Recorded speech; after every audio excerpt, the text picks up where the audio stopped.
This is The Gorge. This is a podcast where my friend Sara and I gorge ourselves on overanalyzing a topic. The Gorge is brought to you by coffee. It's the ko-fi.com/thegor where you can give us money to help us out and do stuff. Sara, what are we talking about this week? This is a very special episode because it's episode 69. Hey! We got to the sex number. We did it! We got to the sex number. I'm so proud of us. And to celebrate this occasion, we are talking about the most appropriate video game franchise with which to discuss this. We're talking about Devil May Cry's 1, 2, and 3 for the That's Too Many systems. I'm not going to bother naming them. You know what Devil May Cry is, and you know what Devil May Cry is for. They were all on the PS2, PS3, and PS4 now, and I think they're also on Steam and I think Xbox 360 maybe. I don't know. On the Xbox? I don't know. Anyways. Yeah, we're talking about the first 3. We're not talking about 4. That comes later because you're in the process of playing 4 right now. Yep. I am in the process of replaying 4 and refreshing it in my memory. So in the meantime, we're going to celebrate episode 69 by talking about the sexiest video game franchise ever constructed by mortal hands. And boy, it's okay. So yeah, Devil May Cry 5 is coming out, and that's why I'm like, boy, I should probably play Devil May Cry. Yeah, it's funny because we had a bunch of other shit planned, right? Yeah. We're gonna talk about Chrono Cross, and we're gonna talk about Omen Sight, and we're gonna talk about a bunch of other video games. We were in the middle of playing Chrono Cross, like in the middle of it to get ready for an episode, and then E3 fucking happened, and it was like a bomb went off in our lives. And okay, so like, you know, Sarah's been like pushing Chrono Cross, and I've been wanting to play it for a while, and so this the podcast is a good excuse for me to actually play Chrono Cross and everything, and I'm like, and I was really enjoying it. I'm having a great time playing it. I got significant portion into the game. And then E3 happened, and that fucking DMC5 trailer happened, and then one day I'm just like, I remember you texted me, and you were like, I kind of want to play Devil May Cry. I was like, Sara, would you be mad if if we moved, because okay, so Chrono Cross is a big JRPG, and it takes a long time, and yeah. I've been trying to beat it, and it takes time, so I'm like, okay, we gotta push Chrono Cross to the next month. I won't be able to beat it in time. Other stuff has come up. We have to push it back another month or so. I'm really sorry. I have to I'm trying to beat it. It's just long, and I can't find the time to do it because you have to sit down and play it until you get to a save point, and who knows when those are. I need to cut out time to play it, and I'm really sorry. And then so this time I'm like, would you be mad if we pushed it back so that I can play Devil May Cry? And I cannot be angry about that question because I have also been pushing Devil May Cry on you for a little while. So it's like, Sara, can we push back this one game you've been pushing on me to play this other game you've been insisting I play? And I'm like, I would be a hypocrite if I said no. And also, Devil May Cry is fucking awesome. It's fucking great. Devil May Cry is so goddamn good. Holy shit. Well, okay, so let me clarify that about maybe 2.5 of Devil May Cry is good. Yeah. Oh god. Devil May Cry is like that series. It's one of those series where it's like Silent Hill. Or I don't know, Mass Effect even, where it's like, this game's great, as long as you don't play these ones. And it, makes up half of the franchise. All you need to do is, 2 of the games are really good, but... But then you remember that, where the game, the franchise sits right now, there are 4 games with a 5th one coming out. And so when you're like, Devil May Cry is awesome, there's an asterisk next to that where you're like, well, technically, 2 of the games are good, and 1 is has a lot of potential to be really good, and then 1 is like, god-awful. 1 is one of the worst experiences I've ever had in my life. And no, we're not talking about DMC Devil May Cry. No, we're not talking about DMC. We're talking about 2. 2, yeah. Wow. But we'll get into 2 in a little bit, because, like, I actually... Okay, so here's the thing, is, like, in an overall, like, broad, like, sense, basically it's like 3 and 4 are like the best. Like 4 is not as quite as good as 3, but like it's really, really, really good. Like it's very 4 close. has a ton of concepts in it, and if we get into this conversation now, we'll end up talking about 4 the whole time, even though neither of us have finished it yet. But 4 has so many great ideas in it, and the biggest caveat that comes with 4 is that 4 got fucked really hard by Capcom. That's all you need to know when you have a discussion about 4, is that, like, halfway through development, they slashed the budget, and they were like, hey, you gotta put this out in, like, 6 months instead of the 2 years you were supposed to have, you know? Yeah. Or however long the development cycle is supposed to be. So. You know, but it's still a good experience, but, like... Yeah. So 3 is obviously, like, the best. Like, 3 is the best. Like, there's no question. Competition. Oh my God. 3 is the best. No. And 2 is garbage. But 1 is interesting, like... It's so janky. 1 is interesting because, like, you can see what they wanted. Like, 3... It's kind of like 3 is what they wanted 1 to be, but they weren't quite sure how to get quite to that level. And you can still see a lot of, like, old concepts that kind of just got stuck being... You can see that it definitely started as a Resident Evil. For sure. That's, like, the biggest thing about it. Is, Devil May Cry 1's development is because it was going to be Resident Evil 4, and I could honestly, like, one day I want to sit down and I want to consume as much content as I can about the development of Resident Evil 4. Because it was like, what a story, right? Yeah, that's a tale. You know, that is a long-winded story of, like, development and cancellation and starting over and everything. Its development was so long it spawned a new franchise. Yeah, its development was so, like, weird and storied that it literally spawned not just a new franchise, but technically a new genre. Yeah.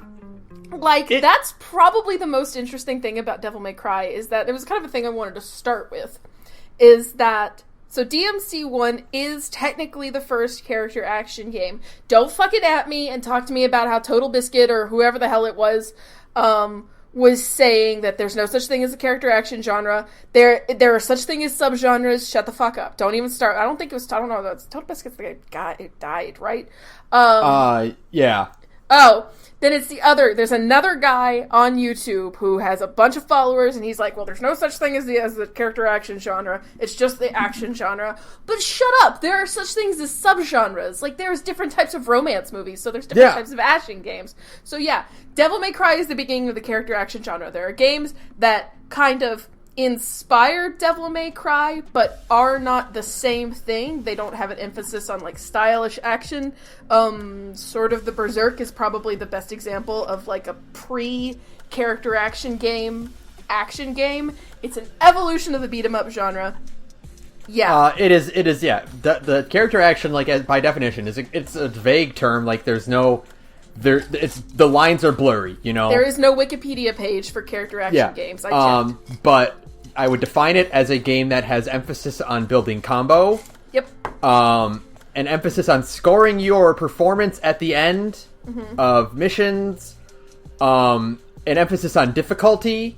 Yep. And not in a way of just like these characters are attack sponges, but in the sense that you have to micromanage the battlefield, and learn how to react very quickly. Yeah. Dark Souls is not a character action game. Character action games are also fast. They also tend to be quick and but you wouldn't call Bloodborne a character action game either. Although it is incredibly fast, especially compared to Dark Souls.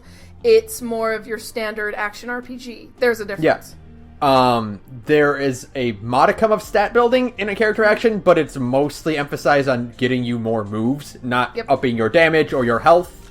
Yeah. There are health upgrades, but they are not like percentage. You know, it's not like as emphasized as the growth isn't as important as it is in a Dark Souls or a Bloodborne or any other action RPG like that. Right. Yeah. Exactly. Kingdom Hearts toes the line of character action, especially really by 2. more, yeah, but really more so that is an action RPG. Yeah, it is more sure. in line with an RPG because it doesn't do the score ranking. It doesn't have an emphasis on difficulty, but the idea of it being flashy and stylish combos is definitely present. But it doesn't really rank it doesn't rank your performance at the end of missions either. So that's kind of what nudges it into action RPG territory instead of a character action game. Right. So, all of that being said, it is fascinating to me that a game that started as Resident Evil 4 eventually evolved to literally invent a genre. Yeah. That is so fascinating to me. It's so cool, and playing Devil May Cry 1, you can see it everywhere. The way the levels are designed, the way the mission structure goes, the puzzles where you just go fetch shit. Yeah, the point and click adventure style, like, oh, I got the orb. I'm gonna go put the orb in the dragon's mouth, and the door will open. Yeah. Even the little things, like little details, like Dante, like the emphasis on like observation of just like random props in the environment. Is super Resident Evil. Dante has way more like flavor text in 1 that he does in like any other game, because like you can like, unlike in DMC 3 and 4, you can hit the observe button in front of like bookshelves and portraits and stuff like that, and Dante's got commentary, which is completely absent in later games in this series. Yeah. And it's such a holdover of RE4, of like the Resident Evil franchise. Yeah, it is a massive like carryover from that.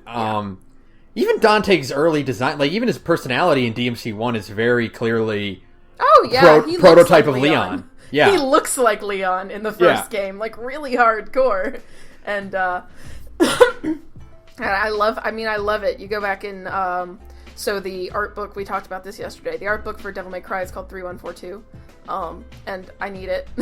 Yeah, I need that too. I want that. But so in 3142, you can go back and you can see Dante's original like designs and stuff for 1, and boy, for 1 his name used to be Tony Redgrave, which I think is just the most Resident Evil thing I've ever heard in my entire life. And like, boy, those are some aggressively Resident Evil prototype designs, right?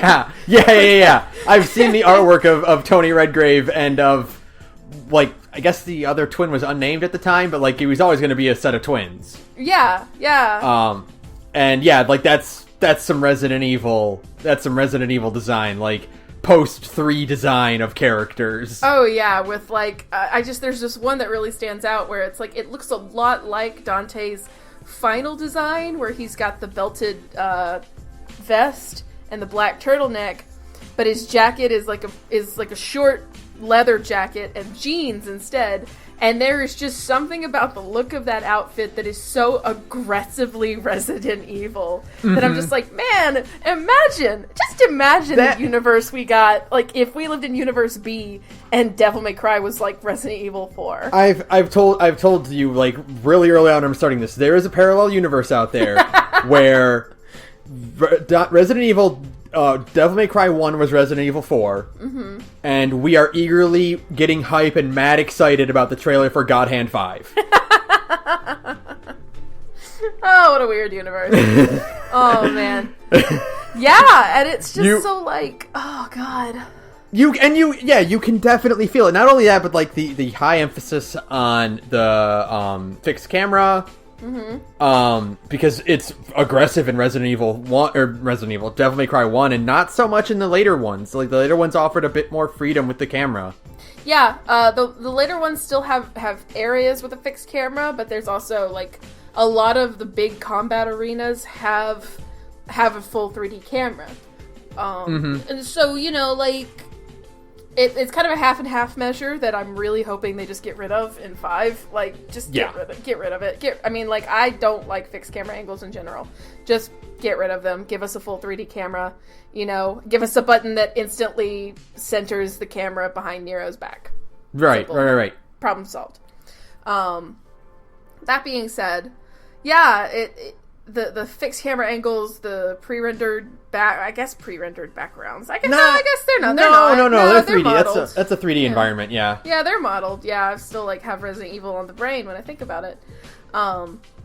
Yeah, it's so, especially even when you think about like the setting for DMC1 is like, they talk about the Castellans and stuff like that, which is so prototype RE4. You know? Yeah, like, yeah. Even the castle setting, which you eventually go to in 4, is it's there in Devil May Cry. Like, I don't know. That's so weird to me that DMC1 is so obviously a Resident Evil game with just a bunch of new mechanics stapled to it. And then Resident Evil 4 takes a huge page out of Devil May Cry 1's book and goes like, okay, so we can't write stories for shit, so let's just make it really corny. Right. You know? It's funny how much like the stack of Dante, like what is like distilled Dante is DMC3 Dante, you know? Right, yeah. It goes like Devil May Cry 1 Dante, RE4 Leon, to DMC3 Dante. Yeah, where like the corny lines and the dumb action garbage it just ramps up with every iteration of like this concept, and it is hilarious to me to see the influences everywhere, and I mean I totally dig it. And yet, going back and playing DMC1, once you kind of get past its initial, and boy, it is clunky. They didn't know what they were doing. No, it is super clunky. I mean, there's a whole third of that game that actually, like, sucks. Yeah. Like, it actually just kind of sucks. Like, the underwater sequence. So I call that nobody wants to talk about. Those are like replay stoppers. Yeah. Oh yeah. Those are those things where it's like, oh, I kind of want to replay this game, and then you remember that one bit. It's the Ymir Forest and Tales of Symphonia. It's I have to do that one part. Never mind. I'm good. Yeah, it's like, I want to replay all this game. Oh man, but I got to do that part. Yeah. I love Kamiya like a lot, but I think somebody needs to like shove his face against the screen and be like, who thought that a platforming sequence in a game with fixed camera angles was a good idea? Whose man's? I want names, you know? Like, I need to know, because there's that bit where you have to go get the Ifrit gauntlets, and you gotta jump from platforms with a fixed camera angle. And there's no way around it. There is no... Actually, I watched a speed run from last year's SGDQ, and you actually, if you get air hike early, you can, in fact, just skip that whole sequence. It's great. Oh, I gotta watch that. I want to see that in action. That sounds great. Oh, it's so great. They finished the whole game in, like, 50 minutes? 55 minutes? Something like that? That's cool. It's really impressive. The stinger is your best way to get around everywhere. And yeah, I mean, like, that's still like that in Devil May Cry 4. Oh, yeah, for sure. 100%. You just stinger your way across maps. Yeah. But yeah, and just... There's so many clunky aspects of that game. The underwater sequence, the platforming. A lot of the bosses, too, are... Yeah. They're not intuitive. The Griffin... Bored. Yeah. The Griffin is like... I don't think I should be using the rocket launcher this much. I think they wanted me to do it a different way. Yeah, I feel like I should be using, like, my sword, and I'm sure somebody on the internet will be like, get good, scrub, but I watched that speed run, and you know what? They didn't use the sword either. They used the magma punch with the Ifrit gauntlets, and it just kills them really quickly if you do it right. So I just think that fighting Griffin is, like, bad. Yeah. I think it's just bad. Nightmare. A nightmare is a nightmare, yeah. Yeah, it's the worst thing ever. It's super unintuitive how you're supposed to actually take him down unless you look something up, you know? And they stick you in a fucking, the worst arenas for that fight. Like, the first nightmare fight is okay because you have room to maneuver. You know, you have a little bit of... You have some space to kind of jump around and avoid things and deal with terrible controls and fixed camera angles. And then the next 2 fights lock you in these teeny tiny rooms, and it's just... It is misery. It's the worst. It's the least fun ever. So, you know, that's cool. God. Like, and then there's... Who else is there boss fight-wise in 1? There's Magma Spider, who is fine. Phantom is fine. Phantom's okay. Like, once you beat him the first time, you get it for the rest of the encounters. You know? It's super easy. Like, after that, you're like, oh, okay, this is actually really simple. Nello Angelo's great. Nello Angelo is a fantastic boss fight. Those are great boss fights because those are, like, the beginning of good-ass DMC duels, which are probably the best part of DMC, I think. Yeah. And then there's fucking Mundus, which is just... The Mundus fight is the worst thing I've ever, like, encountered in my life. I remember yelling at you about it.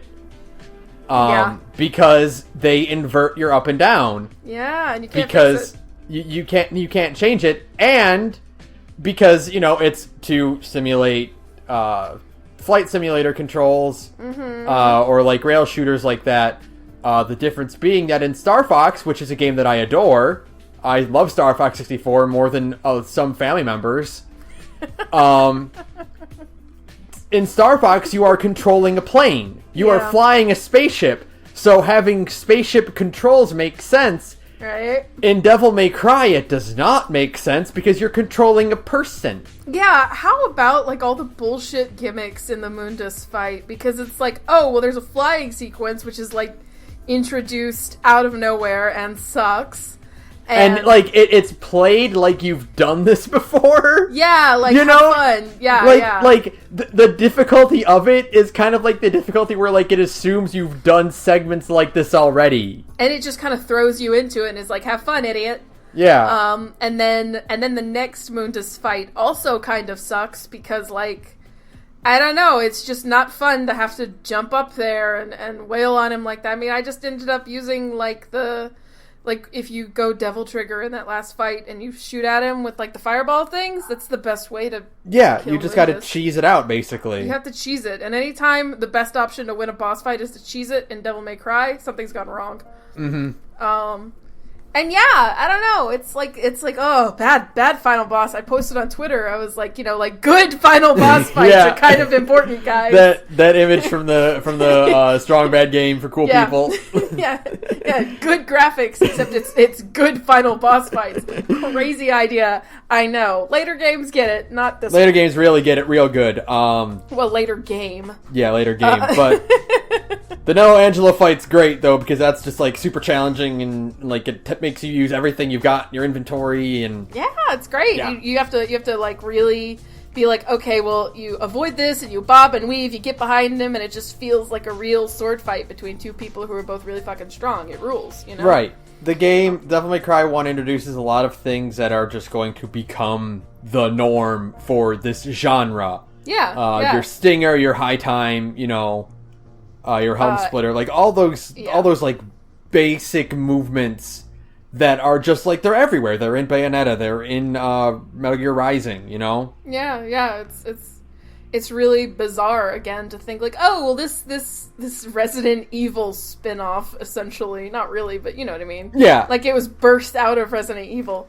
This game is, like, what starts the crazy action genres of Revengeance and Bayo. Like, it's so interesting to me. And then you go and you play the game and you're like, oh, this is kind of janky. Oh my god. It's the progenitor of this whole genre, and because of that, it's not really that, like, it's not going to wow you if you've played Bayo or Rising, you know? Yeah, but it has a lot of great things going for it. It has, excellent atmosphere. I don't know. I just love DMC really, 1's atmosphere so much. Really haunting, and because it was going to be Resident Evil, so it's got like a horror. It's got more emphasis on like the horror aspect of it. Yeah. Isolation and like making you kind of navigate this big environment back and forth with like a lot of like cramped rooms and like, you know, just like atmospheric elements to it. The part where you come back to the castle after going to get the Ifrit gauntlets and you fight Griffin for the first time, when you go back to the castle and, like, it's storming outside, the music changes, and it's really dark inside, like, I don't know, as a kid, that just really spooked the hell out of me, and now I'm a grown-up, I'm like, this is still kind of creepy. Like, It's not scary, but it's kind of like, yeah, this is kind of creepy. It's got some good atmosphere. Mm-hmm. It's weird, because later Devil May Cries are not. No, they have the atmosphere, like, they have an atmosphere to them, but it's not horror-inspired at all. No, but, I really like that. It's so anomalous for the franchise, but I still really like it. I like the music. I like the weirdness of the castle itself, and all the flavor text about how, like, fucking haunted this place is. Yeah, which is awesome. The fact that, like, the place has, like, weird time distortions and stuff. Mm-hmm. I kind of mentioned this to you, but I love how, like, the mission structure for this game is because it's very minimal with its cutscenes. There's only a handful of, like, actual, like, cutscenes where characters talk, and not just cutscenes of, like, Dante putting a thing down and, like, a thing opens behind him. Right. But, like, the mission structure is just, like, find the spear and get your way through this bridge. And it's like, oh, I guess Dante just knows to do this. I guess it's fine, sure. Dante just kind of intuitively knows how to do the thing. Sure, it's fine. I love stuff like that. I love the God, when you do come back to the castle after getting the gauntlets, did you notice that the statue in the main foyer had moved? Yeah. How it's so cool. Great of a because that's like the Mundus statue, and it's like, oh, well, it's like, oh shit, I guess he was watching you like the whole first half of the game. And then you come back and it's like, oh shit, okay, that's kind of neat. That's like one of those, like, what the fuck is different? Oh my god, yeah. It's so cool. Yeah, I love that part. It's just such a weird, unique little game when you break it down to all of its parts, Kind of the way that I kind of, like, see it, like, in hindsight. I don't know, obviously that's the problem with stuff like this, is that I can't experience it when it came out because I didn't do it at the time. That time is long past. Mm-hmm. But playing this and kind of knowing what Devil May Cry is, Devil May Cry 1 kind of feels like a tech demo for the genre, almost. Yeah. Because like I said, it's very minimal with its storytelling. The cutscenes are kind of scattered around, and, like, you don't really get, like, a lot of emphasis on, like, writing. And this is a PS2 game, so we knew what stories were by then, Right. But the story is super bare bones. Trish shows up and she stabs Dante, and she says, "Hey, go to this castle and help me kill this thing." And he's like, "Okie dokie." yeah, that's it. That's all it takes.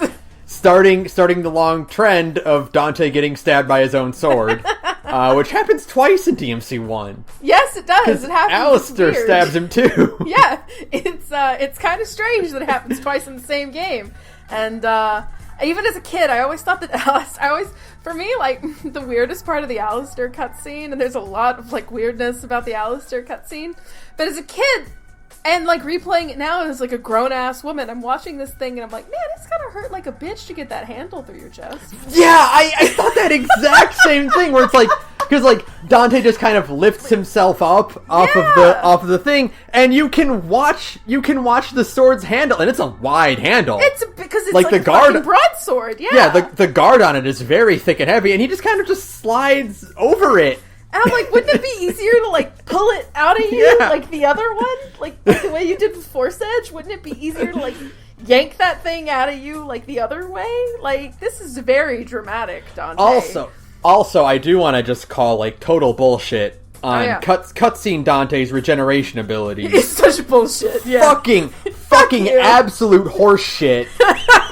Like, dude. Not even your devil trigger regenerates that fast. Like, come on. Come the fuck on. This is just mean. At least show the wound, like, stitching back together, you know? Or, like, still some blood, or, like, I know it's, like, a PS2 game, so you can't really have, like, a ton, but you can have, like, a hole for a few minutes. You can have the particle effect go off around his torso. Like, fuck off. Like, I'll get into it later, but, like, fucking I watched the intro to Devil May Cry 3, and Dante gets fucking stabbed by, like, 6 scythes, and he walks it off, and I'm just like, this is cool, but fucking horseshit. It's horseshit, because if that happened to me in game, I would be dead. Yeah, instantly. you die. You would be instantly dead. Are you kidding me? If 6 of those whatever the fuck they're called, I don't know, by the way, as like a aside to everybody who's listening to this, I am a bad DMC fan. I don't know any of these enemies' names except for the bosses' names. I do think it's interesting. That, like, there's no like Goomba for Devil May Cry. No, like a recurring thing? Yeah, like every enemy is always different in every game. Like, you never see the same enemy twice. Yeah, I mean, there's similar types of enemies. Yeah. I'm thinking of, like, the Razor Guys in DMC4 compared to the Marionettes in DMC1. They're kind of like a similar concept, but they're not the exact same thing, which I think is neat. Yeah, it's really cool. I don't know what any of these guys' names are, though, and except for the Marionettes. But that's because they're easy to remember. I know that in 4, the default like grunt enemy is Scarecrow. Okay. But I don't know what the Reaper ones are called in 3. Yeah, the guys with the scythes and shit. I don't know what they're called. But all my point is if I got stabbed 6 times by those guys in a row, I would be fucking dead. Yeah. It would be game over. Do you want to use a gold orb? No. Yeah. Like, that's not how it works, game. It's bullshit. Fuck off. Fuck off with that. It's rude. It's misleading. It's like... You're showing off. You're showing off and it's misleading and it's bullshit. It's kind of like the thing where, like, I don't know, maybe this might even be a reference to it, but, like, cutscene Travis in No More Heroes is, like, super invincible and can take anything until you get into the game. You know, like, he can take any punishment he wants and gets up just fine until you actually start playing, you know? It's bullshit. Yeah, it's bullshit. It's fuck you. It's stretch it. Like, most games have some form of, like, cutscene strength, but, like, the degree of cutscene strength in DMC versus how many hits you can actually take in the goddamn game are like a gulf. Are you kidding me? Fuck you. So, yeah. And yeah, Dante gets owned by his own sword twice, and it's like, seriously? And it just starts this... I think the running joke is hysterical. Oh, I think it's great how many times Dante gets fucking impaled. And by 4, he just looks more annoyed by it than like actually like injured. He's just kind of like, this fucking shit again. Yeah, I really? love it. Really? Come on. Yeah, no. And so like, and I also just because like Devil May Cry 1, like, I have the experience of knowing what Devil May Cry is. You know, I know who I've played Marvel. I know who Dante is. I know who Trish and Virgil are. You know. Right. And then, so, like, when I'm playing Devil May Cry 1, I was like, okay, well, let me try to, like, put myself in the mindset of, like, you know, I never played a Devil May Cry. What is this like for someone who has no, like, back then, when this game first came out, like, what is that like? And, like, this game doesn't, like, do anything to tell you about its world or, like, what's going on. Yeah. Trish fucking drives her motorcycle through the window and stabs Dante, and it's like, oh, it's like a Monday for him. It's just like a whatever. And like, man, I played DMC when it came out. When I got when I got a PS2 as a kid, or when my brother got a PS2 for Christmas, we got, what did we get? We got Devil May Cry and Eco, and if that does not set the tone for the rest of my life, I don't know what does. So boy, you picked the 2 games that do nothing to tell them about their world. I know, right? Isn't it great? My mom, I don't know how it even happened, because like my mom knows nothing about video games. I'm sure there was some very patient person at like a GameStop or like a Walmart or whatever who was like, no, get them these 2. So, like, my mom got us DMC1 and Ico, or Eco. I know it's Eco, technically, but I've been saying Ico for 20 years. She got us DMC1 and Eco, and, like, I just remember playing Devil May Cry 1 with my brother, and it was like, this is so cool. Like, and then you go back and you play it, you know, 18 years later, and guess what? It's still cool! It's still pretty cool! It's still pretty cool! I just think it's funny how it's just like, hey, here's Dante, he's got a sword, he's got fucking power up and 2 guns, and the guns are cool. Here's Trish, she's really hot, she wears leather, she drives a motorcycle. here's a castle and a bunch of weird enemies for you to kill. You go and play the game. That's it. Have fun. Go kill the devil. That's all you need to know about this game, is that you're going to kill the devil. And that's it. It's kind of like, I told you this when I was playing it. It's like Devil May Cry 1 feels like a Super Nintendo game. It's got the same like structure and like storytelling capabilities of like just like a really good Super Nintendo game, where it just kind of says like, here's the most basic premise. Yeah, go crazy, have fun. You know, like that's it. Like even Resident Evil games have more of a setup than like, fucking Devil May Cry, like DMC1. I don't know if they expected us to like get really emotional when Dante should have filled Trish's Dark Soul with light. But I didn't, because I only knew Trish for like 10 minutes. Yeah. She's not in the game for long. She literally is like, shows up on Malay Island with Dante and is like, okay, I'll meet you up there, bye. And then she shows up of a cliff. She shows up after you. She shows up after you kill either Phantom or Griffin. Both of them. She shows up. Dante doesn't see her when he kills Phantom, and then she does show up. And, like, for no reason, Dante goes on, like, a very dramatic speech about his dead family. Like, right there with Trish just kind of hanging out next to him, like, okay. Yeah. Then she's like, okay, bye. Bye. And then the next time she shows up... She literally disappears in a bolt of lightning. Yeah, she teleports away. And then she shows up to betray him. And that's... Then, like... That's an okay scene. I mean, I still really like that. Even if it's, like, so corny, it's actually a pretty good scene. Oh, yeah. I mean, I like it, too, but it's just funny how it's like, oh, I can't believe Trish betrayed me. You didn't know her for that long. You knew her for, like 5 minutes, homie. It's not like you were friends. She hit you with a motorcycle and stabbed you with your own sword, dude. Like, I don't know. I don't know, it's just funny. Just it's be hilarious. It is to amazing. think like there's like a story going on here, but we're not really privy to it because they couldn't afford to put more cutscenes in. It would be like watching Eris die if like you only got to Shinra Tower with her. I guess this is kind of sad, but also like, who are you again? Yeah. Oh my god, that's totally it. That's hilarious. And fill your dark soul with light. My god. Oh my god. Yeah. His voice cracks. It's like we said, like, Trish probably just stayed dead so he could have his moment. She's like, you know what, I'm just gonna stay out She's just laying there with her hands over her chest like, is he gone yet? Oh my god. Yeah, like, you know what, I'll come back in a little bit.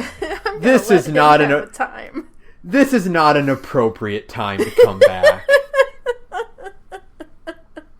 God. Okay. It's so... But then, okay. Like... Oh, no, go ahead. You turn. Also, the Nello Angelo reveal doesn't work at all.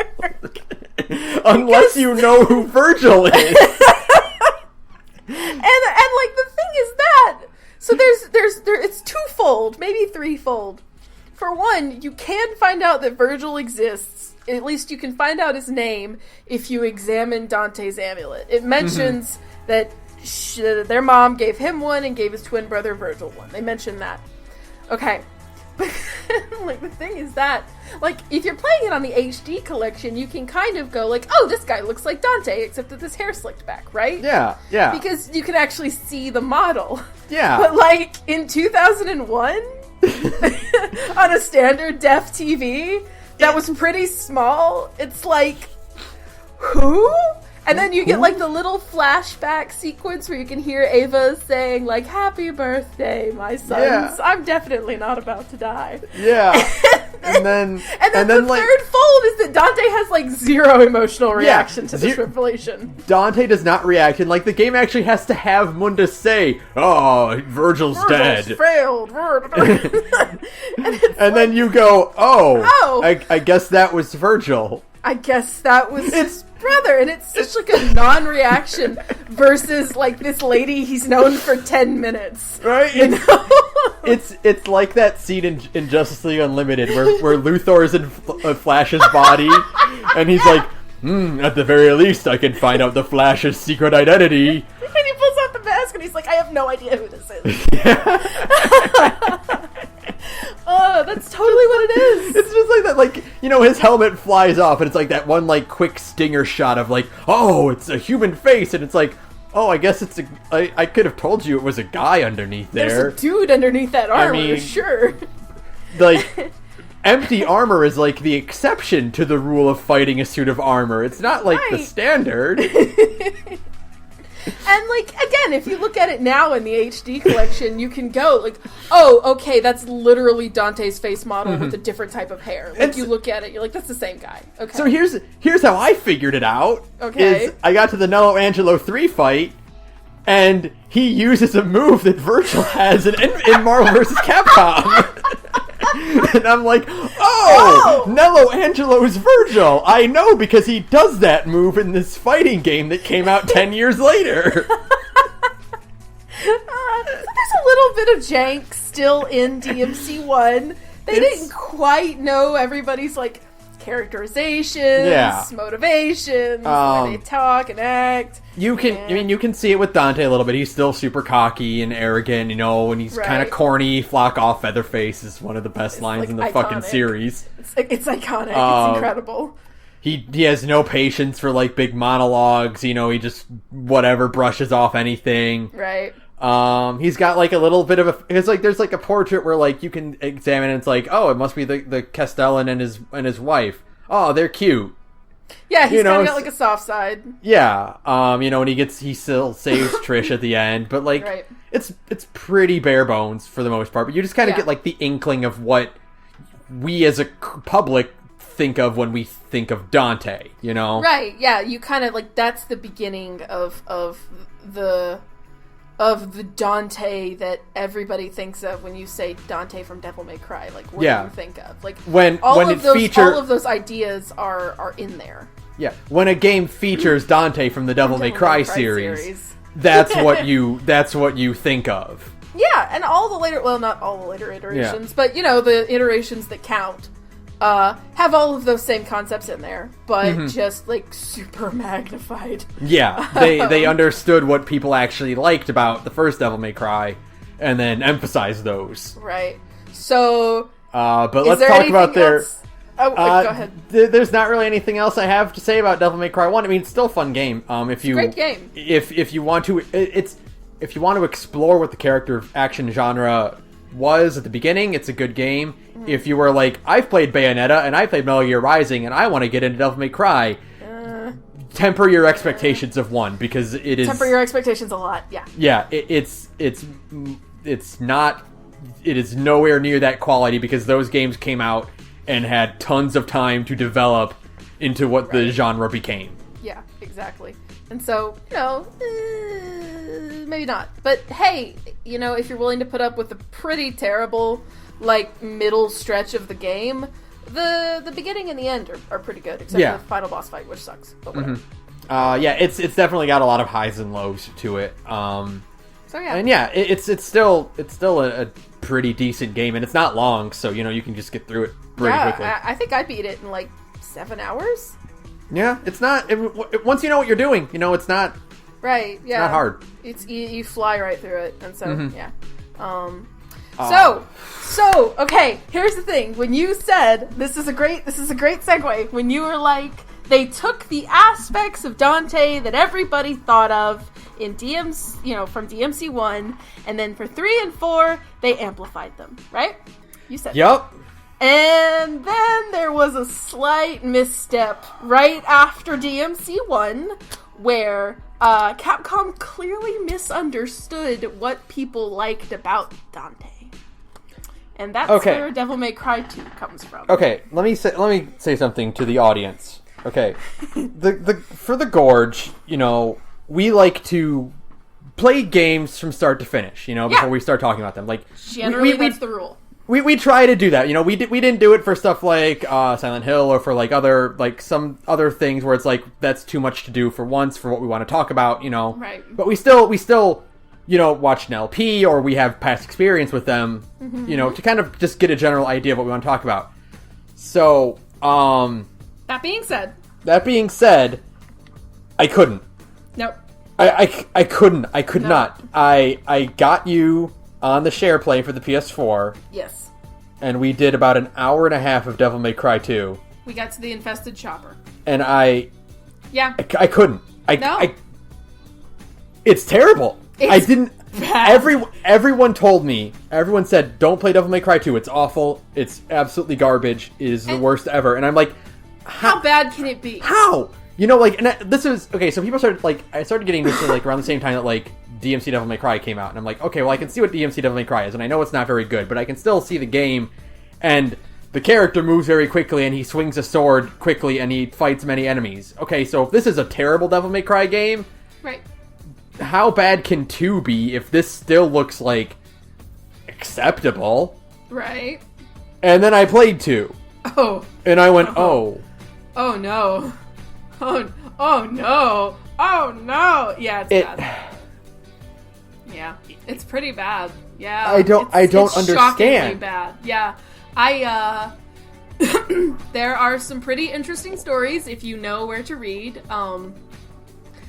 The Devil May Cry subreddit posted a pretty good thread from 4chan where like some guys on 4chan had managed to kind of compile what we know about the dev cycle for DMC2. Because if you go pick up 3142, the section for 2 is tiny. I wonder why. I can't imagine why. It has, like, compared to the other games in the book, it has a very, very small section. It doesn't talk a lot about development, about, like, level design, stuff like that, basic things about the game, the way that the others do. Because DMC2 had an incredibly fraught dev cycle.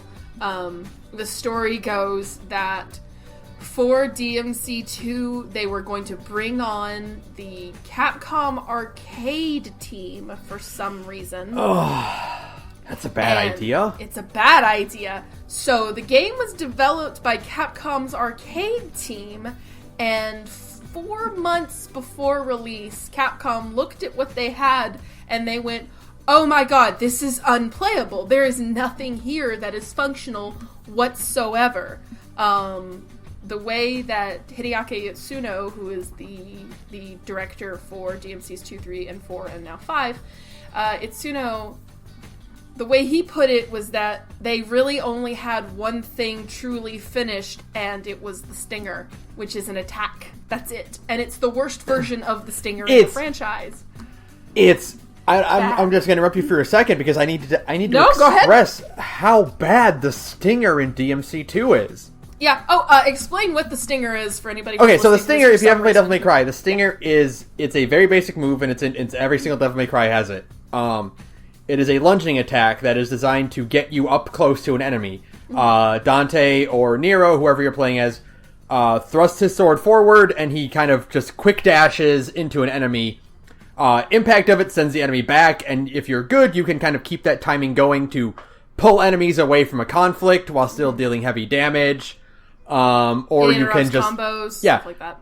You can use it just getting close. It's if you're too far away from an enemy to attack and you want to keep your combo going, you can Stinger in. It's very effective. Every single Devil May Cry has it. It's a staple. It's like one of those crucial. franchise staples. Yeah. It's crucial. That and the air hike, which is when you swing your sword upward and you knock an enemy into the air and you can continue your combo in the air. Right. They are like the two most basic things, Stinger and air hike. Yeah. The Stinger in Devil May Cry 2 is so bad. Awful. I can't... It's terrible. Okay, so in 1, 3, and 4, the Stinger is very straightforward. You lunge forward in a straight line. Yep. You are quicker than your normal run speed. You hit and you send the enemy back. It's just a general. It has a very quick execution speed. That's the most important part. It is very quick and it's instantaneous and it's super easy to input to do it because you're going to be using it a ton. The Stinger in 2 is slow. It has a wind up. It has a short hop wind up where Dante will actually lift off a little bit off the ground in like a short hop. And he does kind of like a sword flourish or something, right? And then, kind of, but like he does like a quick little hop, and then once he hits the ground again, then he'll lunge forward properly, but it has a wind-up to it. The Stinger is not supposed to have a wind-up, ever. Which defeats the purpose of what the Stinger is for, which is getting in quick. Yeah, it's really bad. It is, like, it is mind-bogglingly bad to have your, like, one of your most basic movement options from the first game kind of become useless. Yeah, to have its defining characteristic pulled away from it, its primary use stripped away, renders it useless in this game. So, when I say that, they had been working on this game forever and they had only worked on a Stinger, and it was the worst version of the Stinger in the franchise, you get a pretty good idea of what DMC2's development looks like. It is a miracle this game exists at all. I think Hideaki Itsuno is a patient man who probably should have quit Capcom after they dropped that shit on him, and he didn't. So, thanks for that, because then we got DMC3 out of the deal. And yeah, it is almost, actually, it is unplayable. I think it is pretty unplayably bad.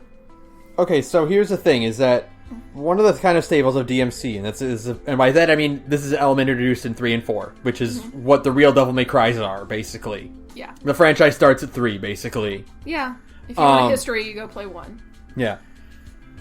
Guns are combo extenders. They are designed to keep a little bit of damage onto an enemy, but keep your combo going. Yep. They are designed to kind of put pressure on a boss. You can kind of use it to trick them into certain attack patterns. Or if you just need like a minute to step back, you can deal minimal damage that, every little bit counts. Mm-hmm. But primarily they are combo extenders. Yeah. The guns in Devil May Cry 2 are your go-to weapons. And they are the attack patterns for enemies almost constantly puts them out of your reach. Guns will not just kind of deal damage. Guns will lock enemies down. They stun lock. Yeah, it's crazy. They will stun lock and lift up and be helpless as you do massive chunks of damage to them. Oh yeah, there are whole types of enemies that you can only take out with guns, and that's really not how it's supposed to work. You're supposed to use guns, like you said, as like a combo extender or a way to give you some breathing room. You're not really supposed to be able to kill any enemy with just guns, unless you're using like the rocket launcher in Devil May Cry 1, Mm-hmm. Yeah, they are primarily designed as last resorts. If you're low on HP and you need to get away, you can use it to just kind of get away a little bit. They are not offensive weapons. They are for augmenting your sword abilities. Yep. And the sword is useless in Devil May Cry 2, and guns it's really are everything. Slow and sluggish and not fun to use. Yeah. And guns are everything. Yeah. Devil May Cry 3 and 4 have a thing where if you are in the air and you use your guns, you will kind of pause your descent. You will hang in the air. This is good for evading certain ground attacks, for positioning yourself. Devil May Cry 2 has you lift 4 feet off the ground when you pull the trigger. Yeah, you actually go up when you pull the trigger in DMC2 instead of like slow your descent. I tested it on your descent from your jump. If you fire a bullet, you will rise into the air. Wow. God. It feels like a glitch. It does, yeah. There's a lot about this game that feels like a glitch. Yeah, it sucks. I've been like hanging on to this. There is a single aspect about the guns in DMC2 that I think is really cool, and I'm pretty sure it's not in the other games. I was like thinking about it, and I was playing 4 and playing as Dante. So there's one really cool thing in 2 that I wish would come back. Is Dante, when he's using Ebony and Ivory, he'll adjust his guns to shoot at different enemies at the same time. That's Gunslinger. In 3, that's 3's ability in Gunslinger, and for the Gunslinger style. Huh. Your circle Gunslinger a lot when I was replaying 3. Yeah, your circle attack is to lock onto 2 different enemies. Okay. But yeah, he just does it like as a default in 2, and it looks really cool. Like, it actually does look pretty cool. Like, it doesn't look awkward. It actually looks like a like, oh, I'm like in a John Woo movie, you know? But that's it. Like, that's it. All DMC2 really has. And it's weird because, like you said, there's a lot of stuff in DMC2. And I guess this is Itsuno going, well, I've got these ideas. I've got to make this game functional. Let's use these ideas I've got kind of set aside for a game. We'll stick them in 2 and we'll refine them in 3. Because a lot of stuff that's in like 3 and 4 that people consider to be like standard, I guess, they got started in 2 of all places. Like you said, Gunslinger has the multiple enemy shooting thing. There's a dodge that functions exactly like the dash in Trickster in 3, like the Trickster style dodge. You can upgrade the strength of your guns in 2 the way you can in 3. There's a bunch of like little detail things in 2 that you go back and you play it and you go like, oh my god, this stuff, it didn't start in 3, it started in the worst game in the franchise. Yeah, this is, it's actually kind of like the opposite of, like, there's like a thing where it's like, the bad thing in a game, like in a bad series or a game or something, existed in a previous one that was good. Right. And the default example I always go to is Adam in Metroid Other M. Yep. Was a character in Fusion, which is considered one of the best Metroid games of all time. Mm-hmm. And people think like Adam is terrible because he's part of Other M. And no, he actually came back. He was actually previously in one of the best games in the series. And so it's kind of the opposite here, where it's like these elements that were reviled in Devil May Cry 2 ended up coming back and being really good in Devil May Cry 3. Yeah, and I think it just kind of speaks to, and again, it's why I'm like super hyped for 5. The fact that I think Itsuno is a pretty damn good game director to take a game that was non-functional and build something out of it in 4 months, which is absurd, and then take all of those ideas and iterate on them better in 3. That being said, 2 is abysmal. 2 is god-awful. It's got the best Dante design in it, but the worst bullshit. Oh! But the worst everything else about Dante and about every other character in that game. He's got no one-liners. He's not funny. He barely speaks. Yeah, he doesn't say anything. And I guess it's because they didn't have time to make cutscenes, obviously. Yeah. But like, he barely speaks. He has like one-liner right before he kills Arius, the main boss of the game, and it's not very good. And, like, that's kind of it. There's another playable character, Lucia. She has kind of a neat design. Like, especially her devil trigger is really, really cool looking. So there's good design stuff in the characters, not in the environments, which look like soup. So I told you when we were playing it, the environments in, like, Devil May Cry 2, the locations we've gone to, I told you they look like a PS2 game. Yeah. And...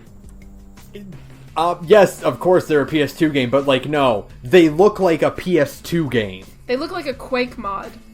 They're okay, so yeah. The first thing you go to is you go to Quake. And the city that you're in it's Quake. It's whatever kind of, like, weird fantasy sci-fi FPS, you know? Right, it's just like, a brown town made out of brown bricks, and that's it. Cobblestone roads and stuff like that, you know? And then you go to Dead to Rights. And you go to a random, like, modern city, and it's just every open world Grand Theft Auto ripoff that was on the PS2 that clogged the PS2's library. It's so bad. It's so, like, open and empty and just, like... You know, like those little tight claustrophobic areas in DMC1 where you had these fights and you didn't have a lot of room to maneuver, and it kind of sucked when you were playing, like, fighting Nightmare. But against, like, other enemies, it was kind of tense and cool because you're like, oh, I don't have a lot of room to work, and it's, like, you know, it feels a little dangerous. Those are gone. Yeah, those are gone and replaced with these giant, open, empty areas that...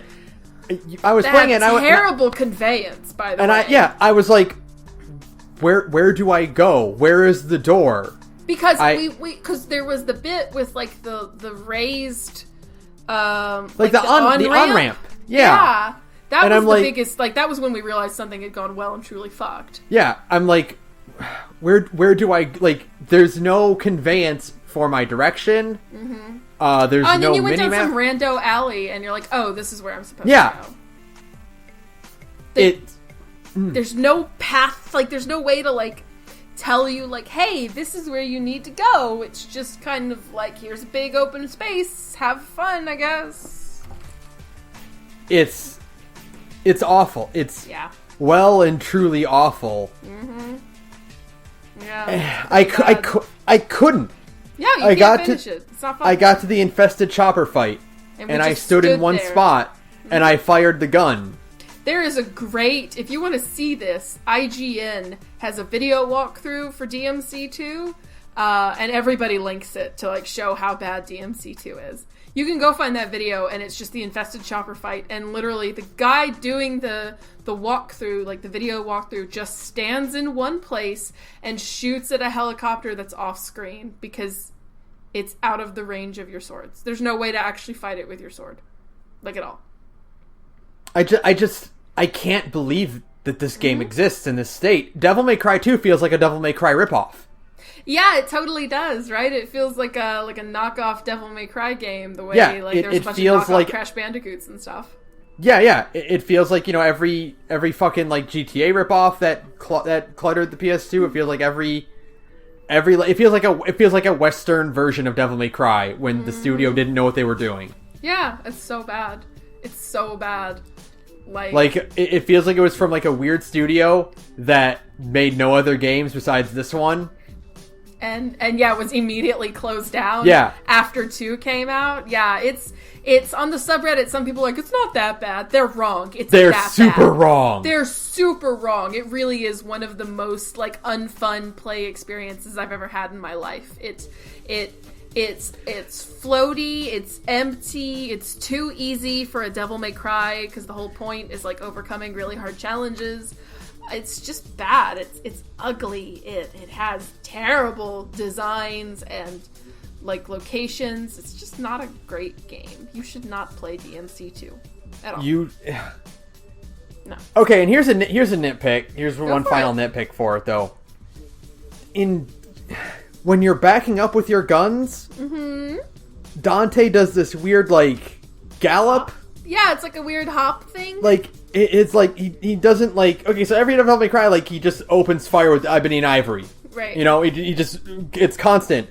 But he does, like, this weird, like, two-step trigger pulling with it, and it doesn't feel good. It doesn't feel, like, natural or anything like that, yeah. It feels bad. The whole game feels bad. Also, they're not called ebony and ivory in 2. Yeah, they're just labeled as handguns. Yeah. Yeah. Like, thanks, you completely... Yeah. And though, again, it's weird because that, like, DMC2 is where, like, Rebellion comes in. Yeah. And, like, Rebellion is iconic. It's, like, the sword for Dante that everybody knows, and you forget that Rebellion isn't even in 1. Like, yeah. It's not even on a wall in 1. Yeah, he uses Force Edge in 1 because he gets Force Edge at the end of 3. Yeah. And then he loses Force Edge because he gives it to Trish at the end of 1. Because he realizes that Force Edge kind of sucks. Yeah.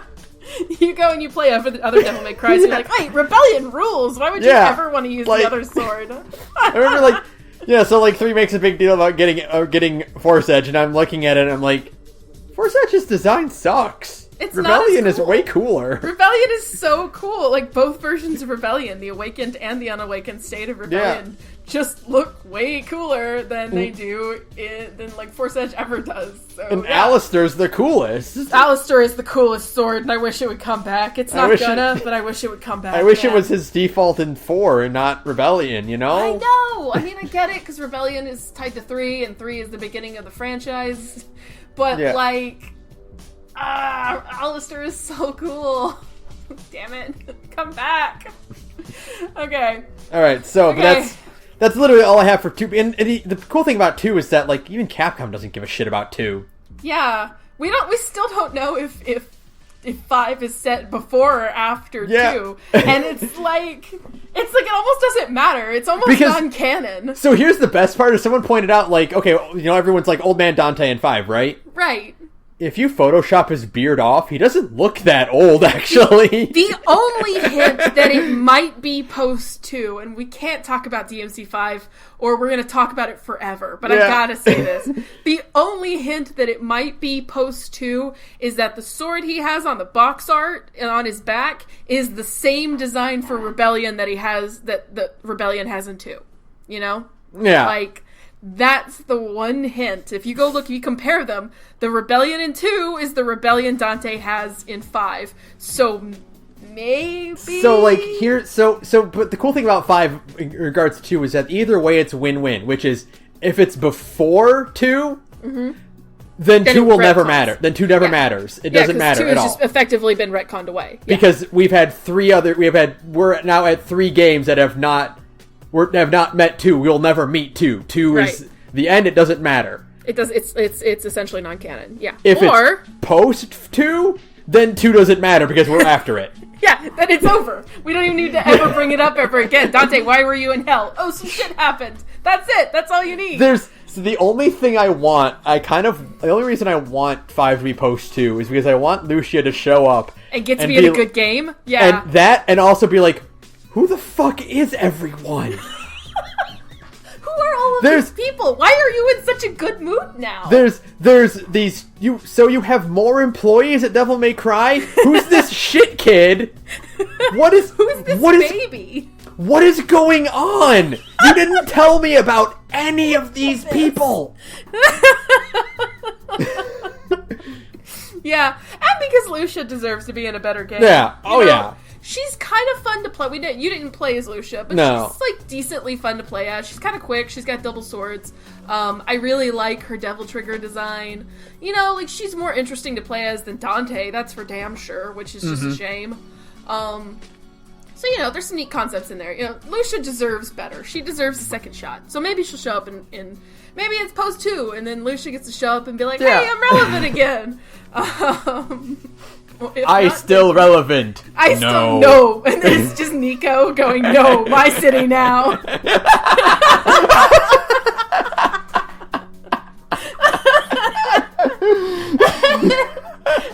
Oh God, no, I want that. Nico going my city now. I still relevant. No, my city now. Okay, we can't keep doing this. We have to move on to a good game, to a really good game. Holy shit, Devil May... Okay, so here's the best thing. Is the day that you and I played 2. Right. I was like, I played 2 for about an hour and a half, and I'm like, okay, I can't do it. This is way too slow. It's ruining my experience with 1. Yeah. I'm just gonna start. Totally spoiling it. Yeah. I'm just gonna start 3, and I'm just gonna move past it. And I got to the first fight of 3, and I'm like, holy shit! It's so much better! Every single way! It's fast and responsive and fun!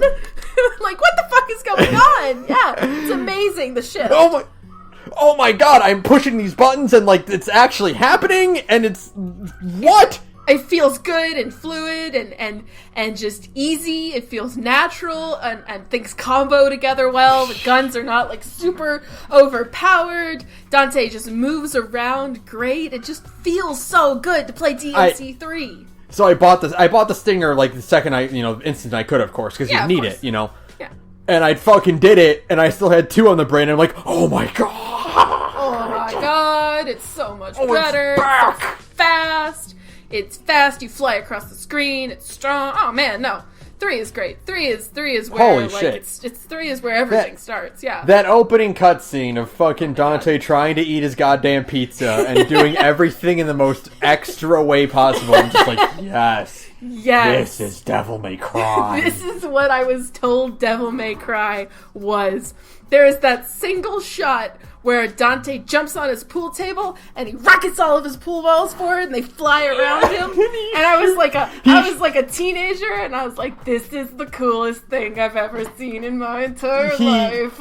He shoots the cue ball in midair and it bounces off of every other ball on the table and it just flings and it just creates this like flurry of blows that knock out the Reapers. Good. And so there's the part where Dante's been like stabbed through with all of the scythes, right? Yeah. And he's still got the scythes like stuck in his chest, and he's walking over to his jukebox, and like the perfect ideal comedic timing in that scene where it shows Dante walking toward his jukebox and there's a single enemy still hanging on to the scythe. Yeah. It's so good. Just getting dragged behind him. Dragged along, and it's so funny.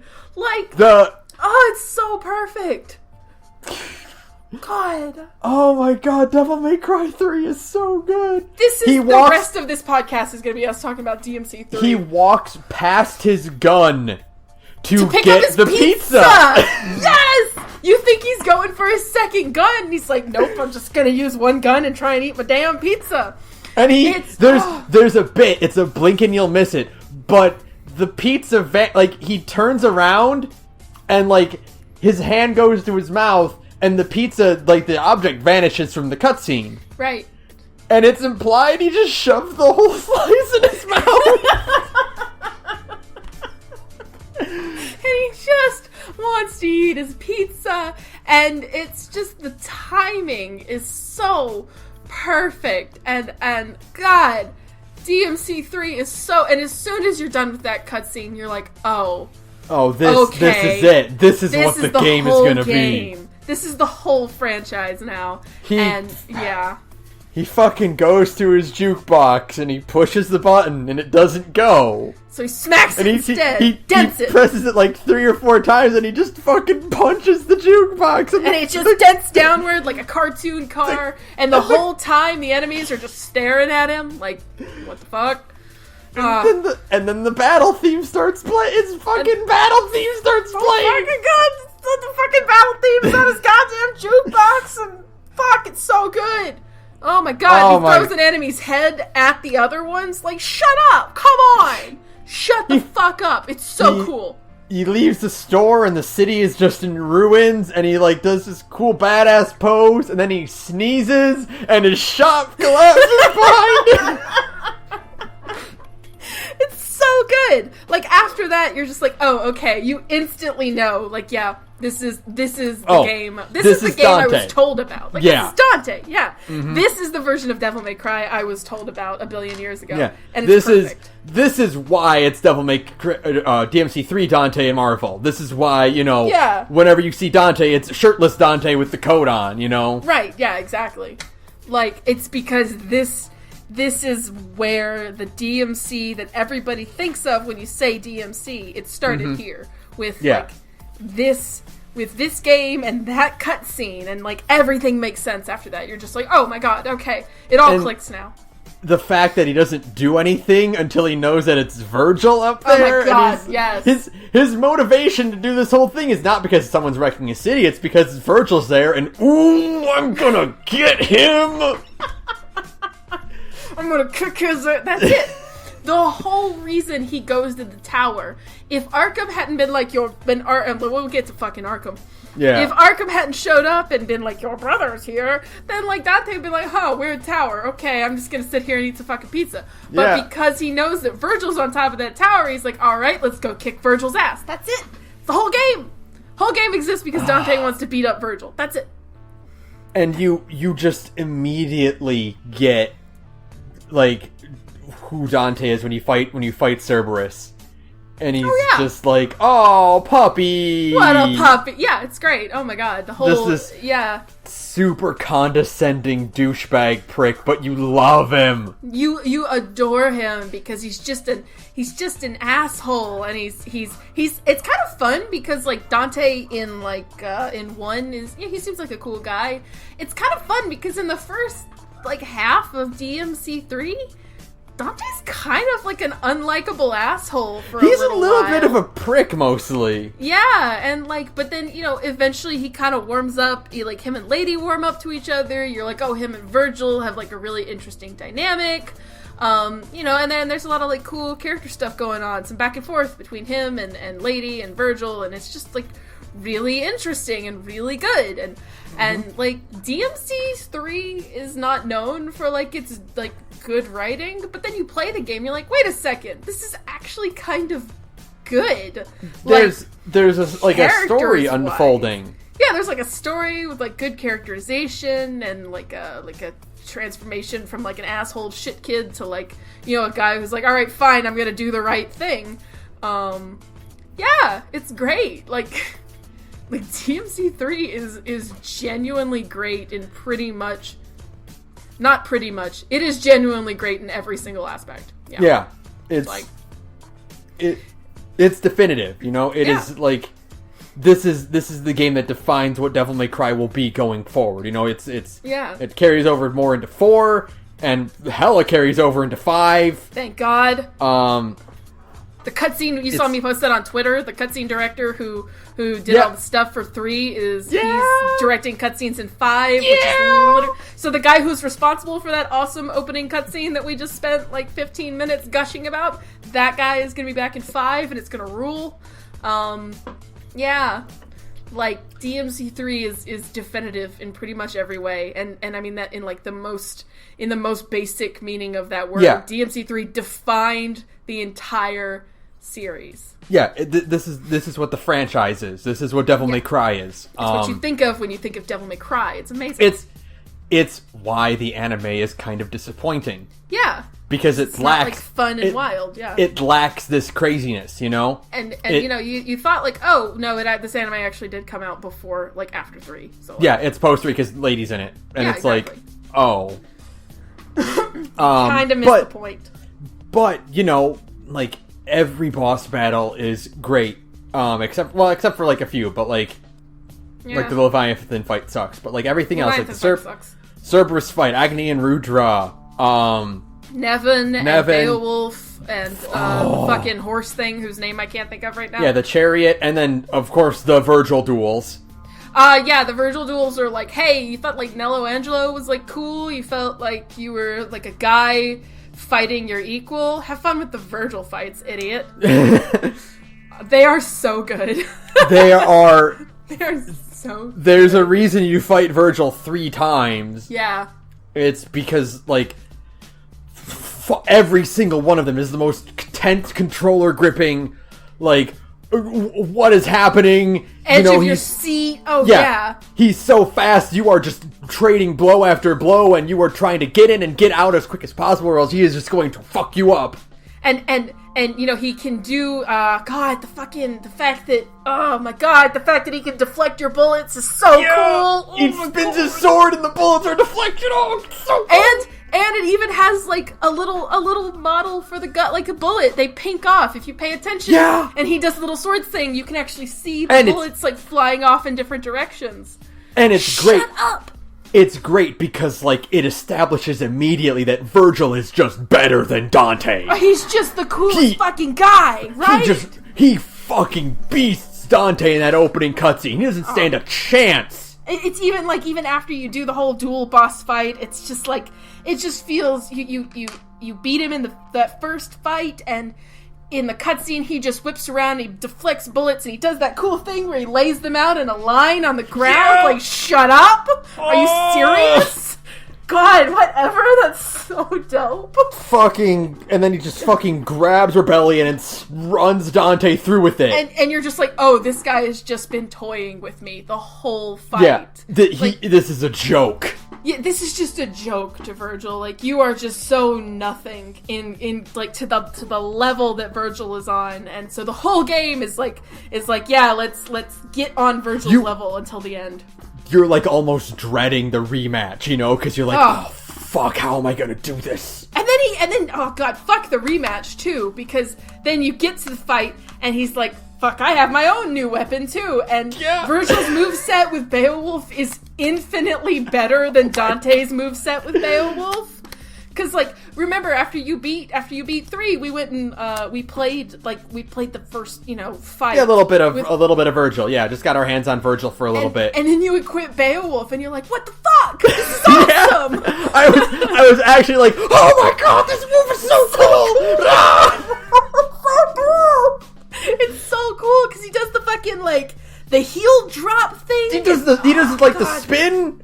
God, it's so cool. And it's just like, so then you go to Virgil 2, and he's got like a new weapon, and he just beasts you again. That heel drop move is one of his best moves in Marvel.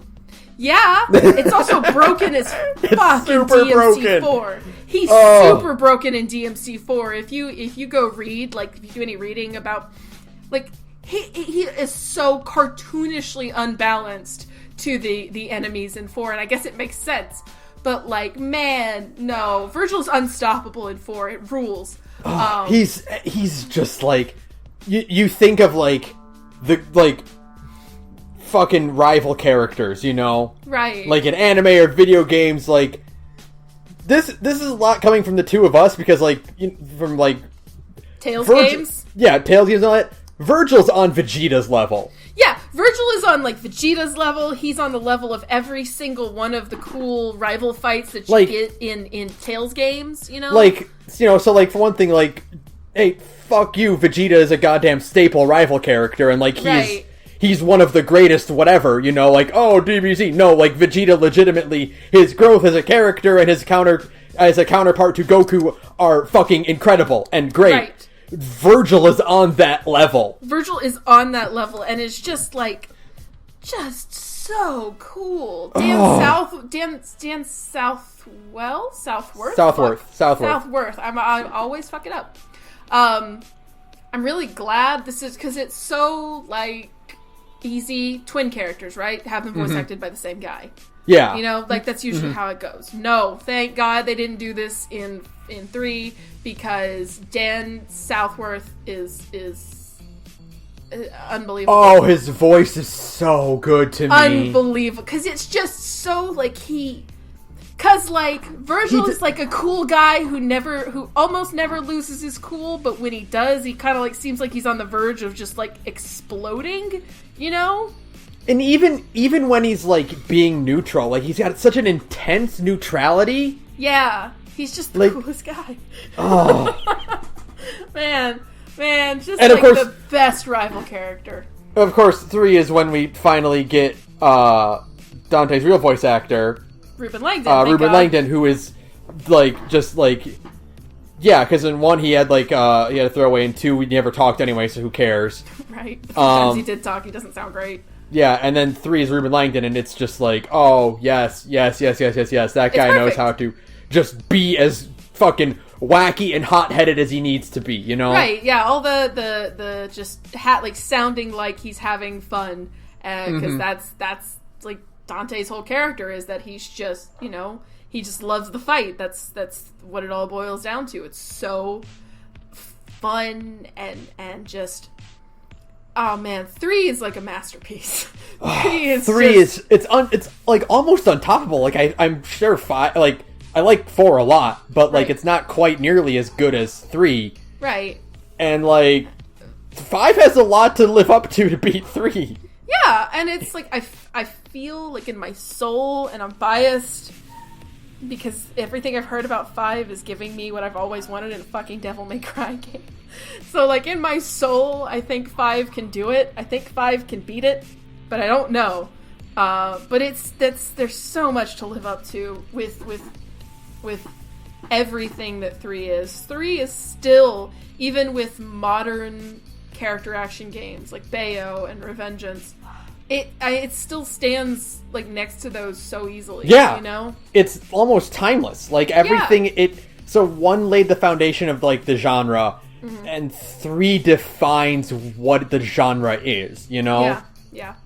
Like you can see the beginnings of what character action is in 1, but like 3 is like, no, this is character action. This is what it actually is. This is how the genre functions. It's crazy actions. It's over the top characters being graded on your style. You know, just making sure you're dealing out a ton of damage and you look as cool doing it as possible.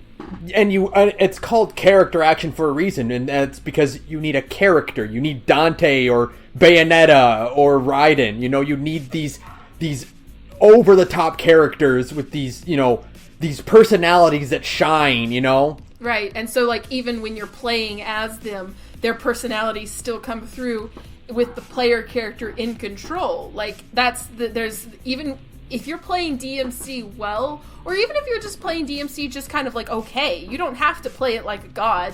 I don't.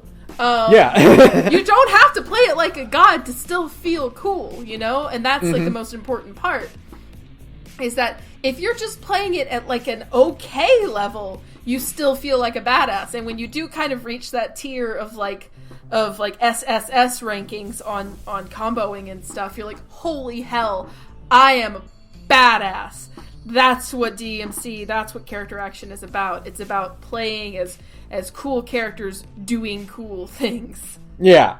It's awesome. 3 is unbelievably good. It is. And we haven't even talked about Lady and Arkham. And fucking, I said when we were talking about this earlier, I said I was going to spend a minute. I love Temenigru. I love this setting. It is so interesting. What's really cool is that, like, this is a kind of a Capcom thing, where it's like, Resident Evil 1, there's puzzles around because, like, the guy who designed the mansion is, like, super extra and he wants to be, like, this weird, eccentric old man. Right. The police station in 2 has the same thing because, again, like, the designer of it is, like, this weird, eccentric guy, and he did all these weird mandations. Right. I love that 3, and, you know, it came with the castle in 1, where it's like, okay, well, it's just a weird magic castle. Right. I love that 3 justifies all of its weird puzzle things by being this crazy magic tower that's sealing power away from, like, anyone who would want to take it, you know? Yeah, exactly. It's this crazy tower that functions as, like, a prison for demons, you know, like Temenigru, you know, when Sparta sealed Temenigru, he sealed a bunch of demons inside of it too, and they're like the worst of the worst kind of people, and they're all stuck in this thing together, and it's basically like a crazy fucked up demon prison.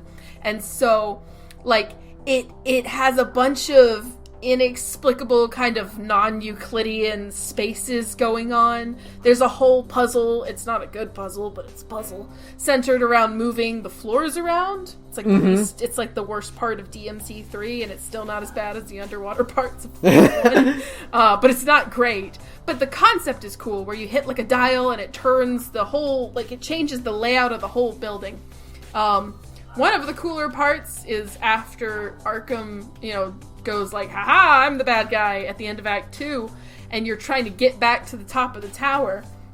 And because of what Arkham's done by making the tower taller, the inside of the tower has been damaged, and so you actually get to, like, I don't know why, but to me, this idea of going through broken walls and coming out in different sections of the tower is so interesting to me. I feel like I'm backstage, you know? Right. It's so cool. I love it. I love Temenigru. It has a really cool design aesthetic. I love the center of the tower with the huge glass window thing at the back of it. That is just like you get this sense of how absurdly tall this thing is. I love it. I love the setting in 3. It's just so interesting. So great. To me. Okay. Yeah, so Temenigru is like the best. It's the best, yeah. I mean, I really like I love the castle in 1, and I really like Fortuna, like, a lot. But I don't know, I guess the existential weirdness of Temenigru is what makes it so interesting. Like I said, like, I'd like that Temenigru justifies its weird puzzle mechanics, right? Whereas 4 doesn't. Like, 4 just has, like, a weird castle, and you, like, pick up things that are, like, exclusively used by Nero. Yeah. And it doesn't really make any sense. It's kind of a strange system, I guess, because it's, like, the hidden, or whatever. We're not going to talk about 4. Otherwise, we're going to never stop talking about 4, because there's a lot of stuff I like about 4. We're going to talk about that later.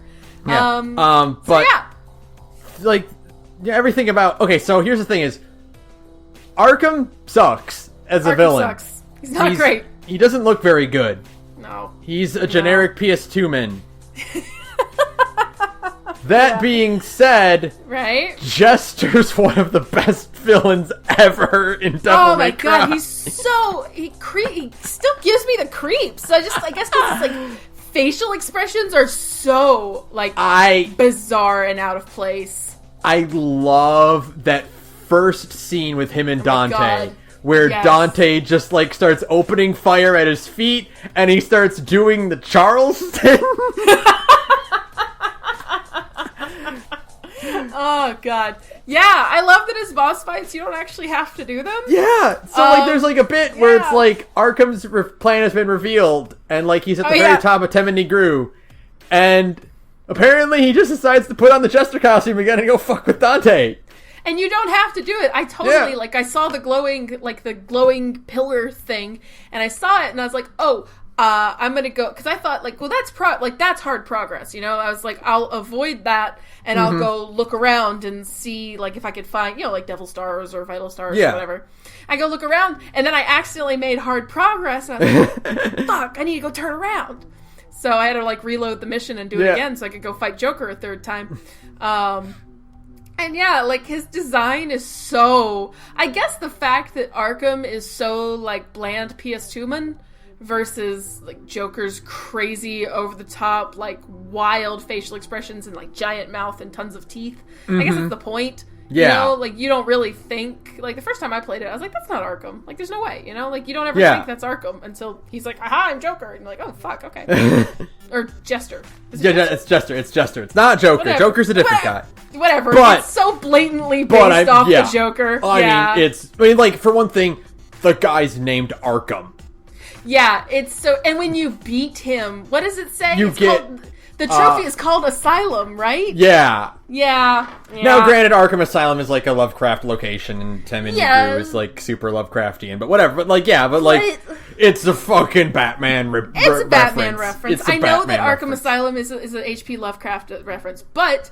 combined with a Jester character who laughs like Mark Hamill, it's a Batman reference. Who is wearing, like, purple and green and like and white has, like, face paint. Yeah, the pointy nose and all that. Like, he's the Joker. It's a Batman reference. It's 100% a Batman reference. Like, no.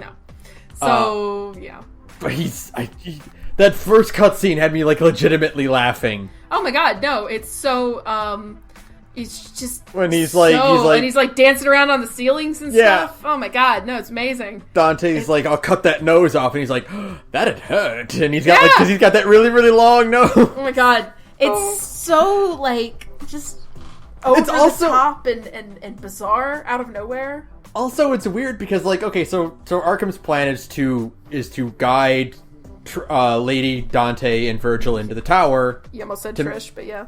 Yeah, I did almost say Trish. I totally almost said Trish. To lead them into the tower to get them to fight each other, and so they can, you know, stir up enough whatever to unlock Temenigru's full potential, to spill enough blood, you know. But you can die in the Jester fight. You can die in the Jester. This is again the difference between cutscene Dante and regular Dante. Cutscene Dante is a lot more invincible, for sure. It's like, what if that actually happened? Yeah, it's kind of like... But then, like, the whole point, he mentions that the whole reason he kind of had, like, this thing set up is specifically because he wanted Virgil and Dante to fight each other until they were exhausted. Yeah. Because, like, he could fucking kill Dante, but he needs to, like, wear Virgil out, because otherwise Virgil will bisect him in an instant. Yeah. Which he tries to do. And so, like, he needed to wear them out so that he could deal with that other factor, and he also needed Lady's blood, because Lady is the descendant of the priestess that Sparta used. And so, yeah, like, I guess I get the plot, but yeah, it's the difference between Dante and Dante. It's like how in Fire Emblem Awakening, when you fight Lucina, when she's still disguised as Marth, she can kill Crom. And oopsie doodle. Shit, we picked that up from each other. Yeah. I picked it up from Pat. And then I guess I got it from you. Yeah, great. But that's just like, I just love like weird gameplay dissonance stuff like that, where it's like, right, like, what was your plan if you killed Dante? Then it's funny because if he did kill Dante in a boss fight, then he's kind of fucked, you know? Yeah, because like exactly. As soon as he's like, Virgil, I'm up to some shit, then Virgil just like cuts him from, you know, from crotch to nose. it's just funny because it's like, oh yeah, oh that's right, like that really like enforces like, oh yeah, dying is like a super not canon, and no, like it is super uncanny because I guess Dante is just unkillable in fucking cutscenes. Whatever. Failing a mission is like, okay, no, that's right, that's not actually how it happened, so it doesn't actually matter. It doesn't count. Yeah, because like again, fucking cutscene and vulnerability in this. Fucking game. Because it's like Jester's like, oh, I just led you on and I had to wear you down. It's like, oh, yeah, that was his plan in the game because he doesn't kill Dante. Right, yeah. So Dante's unkillable again, apparently. Fucking, how do you even kill these two? That's what I want to know, right? I don't know. I would really like, what is the threshold in the actual, okay, so it's kind of thing, like a Resident Evil thing, where it's like, in Resident Evil, no one gets bit. Right? Right. Like, in the true, proper canon of the story, Jill, Chris, Leon, and Claire never get bit. Ever. Right. That's just, and you can get bit in the game, and you can recover from it, whatever, but, like in the story of the game. Right. Like, they never get bit. Then they, right.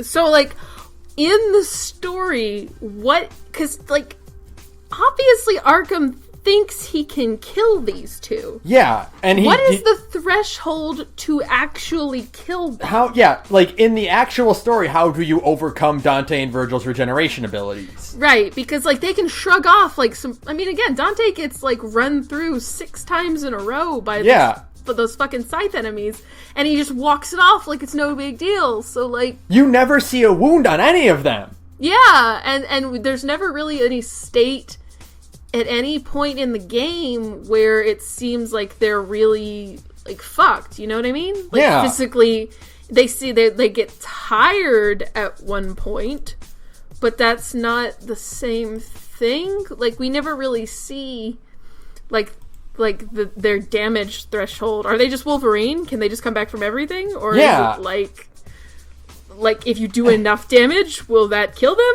Like can you, like, what about limbs? Can you take limbs off? Will they reattach like in RE7?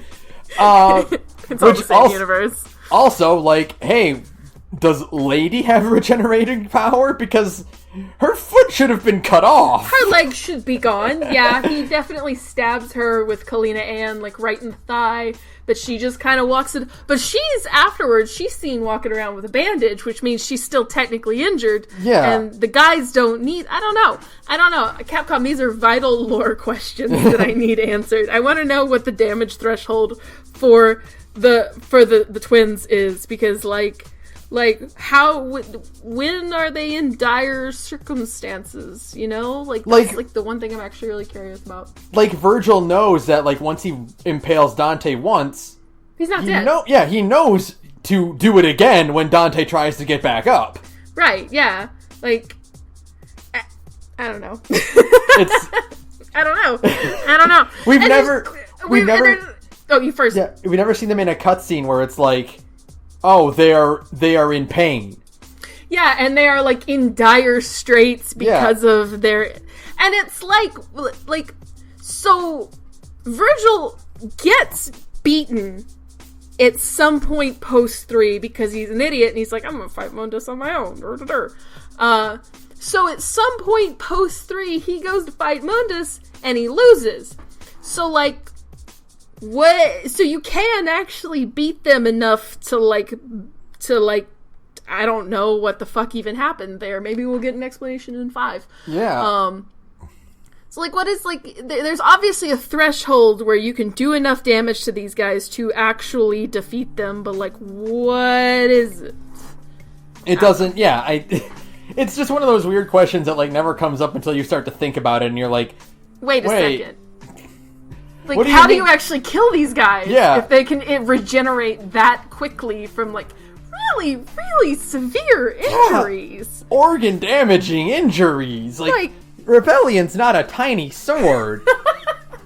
And I mean, like... And he gets stuck on that thing a few times. Nero really aggressively lobs that thing at Dante. I'm just saying. Like, it should have been a bit more of an inconvenience, technically. You know what?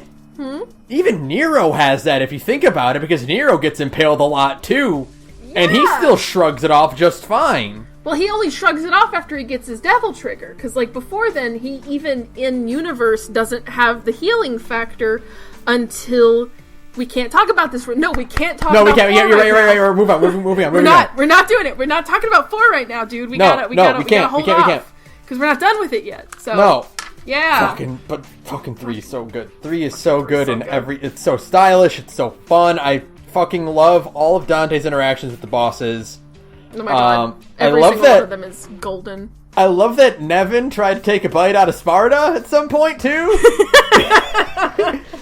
I guess if the boys are as identical to Sparta as everybody seems to imply, then sure, why not? I'd take a bite out of any one of them. Yeah, I mean, I just think that's just like, she's like, oh, well, maybe I'll try his kid. Yeah. Beowulf, like, going berserk when he finds out there's 2 sons of Sparta is and the great. Scene, and that cutscene where Virgil just fucking owns this boss that was giving me such a hard time. Boy, I felt bad for Beowulf. Yeah. I felt super bad for Beowulf. Yeah, because he gets like steamrolled. He's Beowulf, and like is like, so like a good portion of these bosses are actually kind of like noble figures almost. They're kind of charming, yeah. Agni and Rudra and Beowulf are both just like these really like dignified individuals who are fighting you because they consider you either like a challenge or like they believe it's their duty to stop you. Right, yeah. And like, even like Cerberus is like his job is to guard the gate, and then like, Nevin is Nevin. Yeah, Nevin's Nevin. The doppelganger is there to teach Dante a lesson he already knew, but he fights the doppelganger anyway. It's fine. It's cool. Don't worry about it. They do a cool dance at the end. It's cool. It looks cool. Great. It's fine. Man, yeah, after I beat by the way, it's like an aside, after I beat the doppelganger and like this, like that cutscene started, I was like, am I gonna have to do this again? Oh no. Oh, come on, guys, give me a break. You know what's funny? Doppelganger Dante is just Negascott. It ends the same way the movie does, where they just kind of become pals. You're right. God.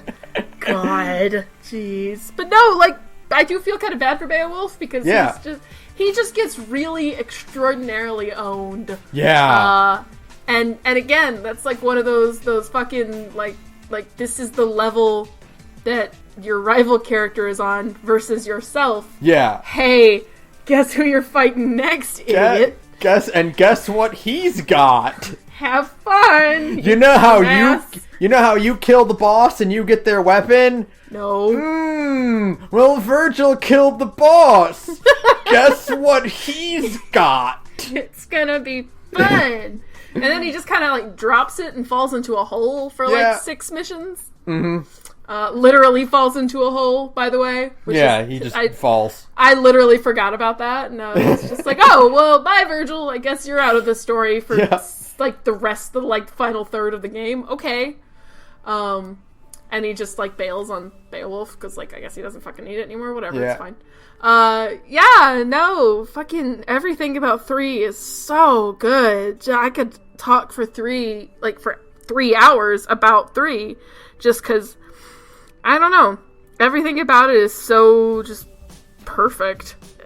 And it just builds up height moment after height moment. The fight, this is where you realize that like, oh, duels are way better than like fight a big monster, Oh yeah, every single time I would prefer a duel, and every time the game, like especially in 4 when they're like fight a big monster, I'm like, man, do I have to? I don't want to fight Leviathan because so there's that bit in 3 where it's like fight all the bosses again. Welcome to Mega Man, fight all the bosses again. Right. And it's like, yeah, I'll fight Agni and Rudra again. Mm-hmm. I'll fight Beowulf again. Mm-hmm. I don't want to fight Leviathan. You don't have to. I think you only have to fight a handful of them. You can pick which ones you want to fight. Like, you have to fight 5 out of 7. You don't have to fight all of them. Yeah. You only have to fight like a certain number of them. And it's funny, when I went back and I did it, the ones that gave me the most trouble before, like Beowulf and Nevin, were the ones I beat like on my first try. And then the ones that I had the easiest time with, like the horse, whose name I don't know, and Agni and Rudra, who I had no trouble with Agni and Rudra the first time. They gave me the hardest time. It was weird. I guess I just wasn't used to their attack patterns the way I was with, like, Nevin. I didn't really learn their attack patterns like I did with Nevin and Beowulf. What it absolutely is, it's absolutely overconfidence and just wanting to get through it and attempting to rush it. Yeah. I've beaten them before. I know what their patterns are, and you just get sloppy with it. And this is a game that's like, no, pay attention, focus. Yeah, focus, idiot. And I guess because, like, with Beowulf and Nevin, I lost several times. And so by the time I actually beat them, I knew their patterns like the back of my hand. Mm-hmm. And so you can go in and you're just like, oh, well, I know what to do in response to this, no problem. Yeah. And then with Agni and Rudra and the horse, we were able to plow through it without any trouble. So when I got in there, again, I got lazy. That's what it is. Yeah. And then you fight the doppelganger again, because the doppelganger is like the easiest fucking fight in the game. Oh, it's so easy. Oh my god, it's so Go smash the mirrors and then just do a third of his health bar. Yeah, have fun with that. Go Devil Trigger and then just smash his health bar. It's so easy. Mm-hmm. Yeah. That was a gimme. That was a breather boss fight for sure. That's so a breather fight. Yeah. And then I actually had trouble with Nevin the second time around because she actually got me with her energy sucking attack. Oh, she got me with that thing several times because it sucks. And it sucks. It's the worst. It literally sucks, and it also is just not fun to deal with. You can if you double crit trigger, she can't grab you. Yeah, and that's what I had to learn. Yeah. Was that you can do it. She can't grab you if you're in Devil Trigger. You can also, if you time your hit just right, you can break her that way. But boy, that's not doable when you are just kind of okay at this game. What I would do, my strategy was to open fire on her when she was like kind of like teleporting around or whatever before she did before she got into her stance. Right. And I'd build up to at least 3 pips. Yeah, I build up to at least 3 pips, and I'd just be able to use it. Yeah, and then if you have the Devil Trigger, then that phase of the fight is super easy because it's such a gimme. It's such a free damage kind of thing because she's not actually doing anything to hurt you. Mm-hmm. But if you don't have your Devil Trigger, then you got to get real good with your timing and fuck that. So yeah, man, I mean, like, boy, the boss fights in this game are a lot, right? They are aggressive. There's a lot of them. There is a good number of bosses in this game for only 20 levels, you know? Yeah, there's a boss fight every other mission. I think it's every other mission. Yeah, I think there's about 10. Well, yeah, because there is Cerberus. Yeah, Agni and Rudra. And then, Virgil 1, right? Virgil 1, yeah. Leviathan, the horse. Virgil 2, Jester, Nevin, Lady, Beowulf. Good God. Virgil 3. Arkham with Sparta's power. Yeah, Arkham, and then the worst boss fight in the game. Yeah, so that's 12. That's 12 bosses. In 20 levels. The snake! The big serpent thing. Not Leviathan, but the one that goes, like, the big bug? Big centipede? Oh, yeah, the centipede thing. Yeah, that is just, like, the least... Like, it's, like, not hard, it's just not fun. You know what I mean? That's 13. 13 bosses. In 20 missions. That's absurd. That's a lot of bosses. I was playing through the game again, because I did not replay DMC 3 when I was a kid to the degree that I replayed 1. And so... when I was doing 3, I was like, boy, this feels like I'm doing a lot of boss fights. That's because I was, yeah. You absolutely are doing a lot of boss fights. You are doing a ton of boss fights in this game. Yeah, it turns out. That's just the ones I remember. There might be more that I've forgotten. I think that's all of them. Yeah. I think.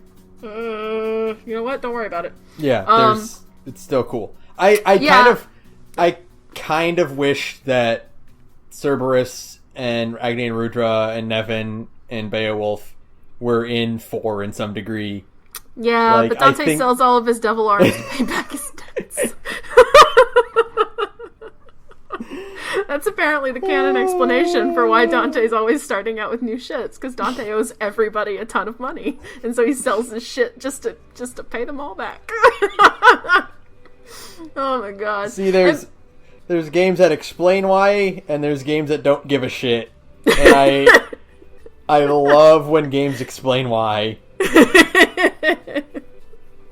Especially when they're really stupid reasons. Yeah, because Dante's bad with money. But yeah, the other thing about 3 is, like, boy, it's really good that 3 ends with Virgil 3, because, like, otherwise, that Arkham boss fight sucks. Oh, that Arkham boss fight's terrible. That round, the round one is the worst. It's not fun. It's not really, like, I wouldn't say it's hard. Like, I got it on my first try. It's frustrating because, like, yeah.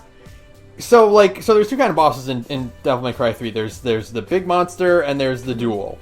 Yeah. And the thing with the big monster is the big monster, which kind of includes Cerberus, Nevin, and Leviathan, Beowulf. which is like not Beowulf. I would say Beowulf is a duel actually, because like the thing with them is where it's like, oh, you have to do a thing, and now you can do damage. Right, yeah, that makes sense. Yeah, you're whereas, right. The really, really good boss fights in the game are duels where it's just you and the opponent are going at it, and it's your job. Blows. Yeah, your job is to get in there and get out and, avoid their attacks and get in with your own and read their movesets and know when it's safe to hit them.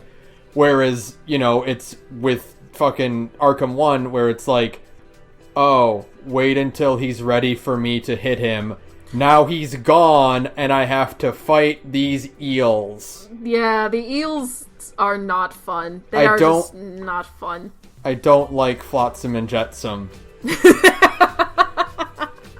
The worst part of The Little Mermaid, and the worst part of Arkham 1. Yeah. That's all I could think, and that's why my vitriol for them is so strong. I'm like, get this fucking Flotsam Jetsam shit out of me and let me smack this blob man. This blobby, and even like, that's the other aspect that kind of like sucks. I mean, like, Mundus is not fun, but like his design is really cool because he's like giant fucking like statue dude. And it's neat. Mm-hmm. Yeah, Arkham's just like a blob with some eyeballs and like a tentacle. It's not great. It's not great. Yeah. But fucking Virgil shows up to help you, and it's really cool because he mimics your movement. And you can hit a button, and you call your brother to your side. You can press the Virgil button. You press a Virgil button, and the best character shows up to help you kick ass. It's the best. And also, you can just let Virgil handle fucking eels. You can just let Virgil. You basically just let Virgil do the fight. Because this is payback for kicking my ass so many times. Because, like, at this point, like, I don't know how much we would play, but, like, I just use Trickster the whole fucking time because that dodge is so good, and you get 3 of them. And the dodge has the most absurd number of iframes in ridiculous. Of any dodge I've ever seen in a video game. You get 3 of them, and you get an air dash. So why the fuck would you ever not use Trickster? And then the game's like, no, use Virgil style, and it's like, oh, my dodge is gone. Oh no. So yeah, this is just revenge for beating my ass so many times in a row, and for taking away my dodge button. Yeah. Virgil has to handle the worst boss fight in the game. Mm-hmm. Yeah, sorry, dude. And then you fight him in the fucking best duel ever. In that cool river. Like the cool, because it's like I guess it's like the river Styx, because it's like leading you into the underworld, and so it's like Dante and God, that track though. Wait. Before that, the Arkham fight where Dante and Virgil trade weapons. Holy shit, that's the coolest thing! Oh my god! Because Arkham was giving you a hard time, so you were like, get it, come into share play, give me some encouragement, kind of like a coaching. Yeah, backseat drive, or my intent was talk to me so that I enter in my fugue state and just beat it. Yeah, exactly. Because I've done that before. Sure, absolutely. It's totally like, no, give me some distraction so I'm not overthinking this. I beat one of the hardest races in Jak 2. Just going, absolutely. By having a friend talk to me while I was doing it. I think I know which one you mean. Is it the Aerial Street Race? Not the Aerial Street Race. It's the third one in the tournament where you're playing as Dax or Olo. Yep. That one sucks. That one sucks. But yeah, so I'm just like, hey, get in here so that I can do this Arkham fight and just distract me so that I can beat him. And then that fucking cutscene plays, and I'm just like, oh my god! Holy shit! It's so cool! It's so cool. And the bit where they kick the swords through him, and then they go back to back and they use his guns. And it's jackpot! Oh my god! Shut the fuck up! How cool! Right? I love that jackpot went from a cool one-liner to being Dante's thing, you know? Oh yeah, absolutely. That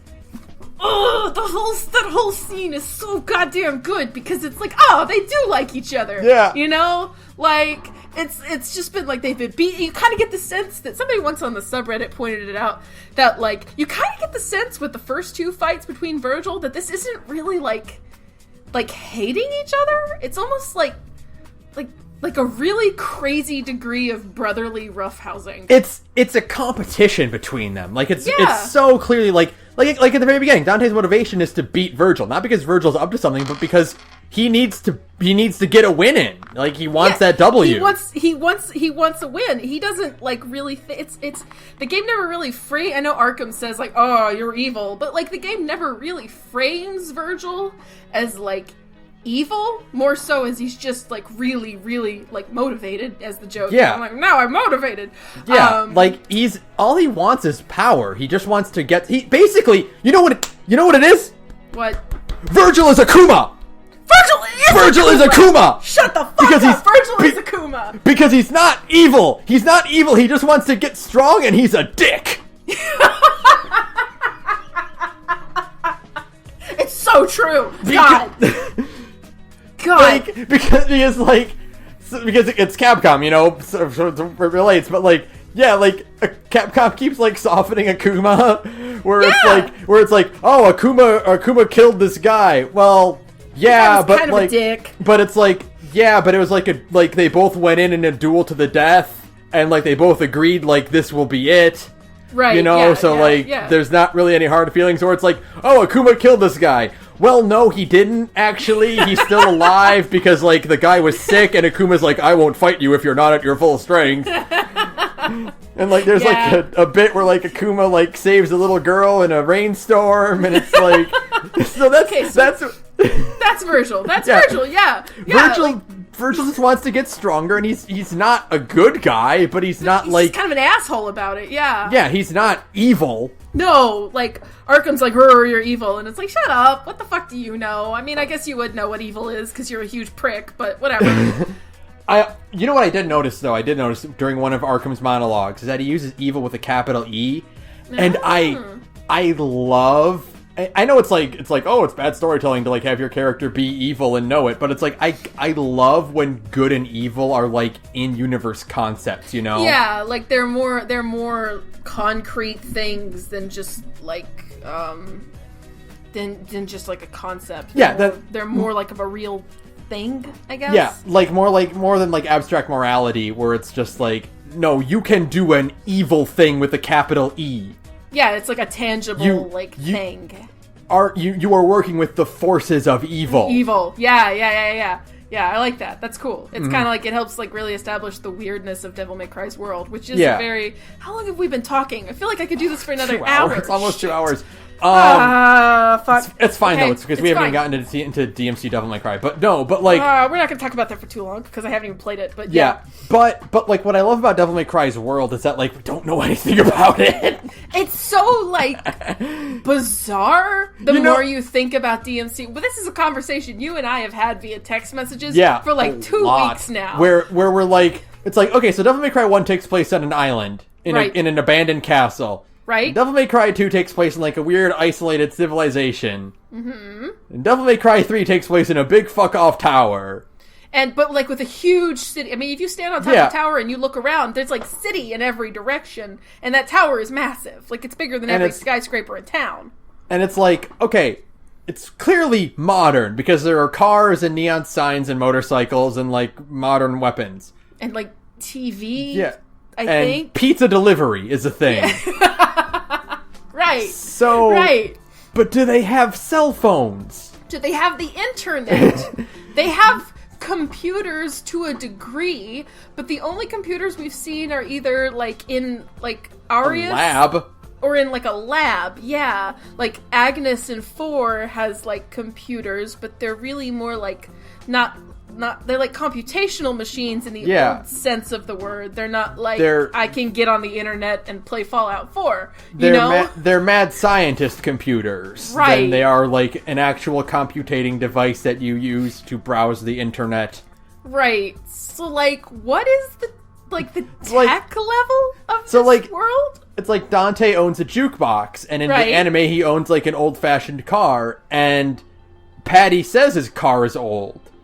But then all the clothes that everybody wears is like old. And like Patty's like 8, so her reference of old is different than like a real person.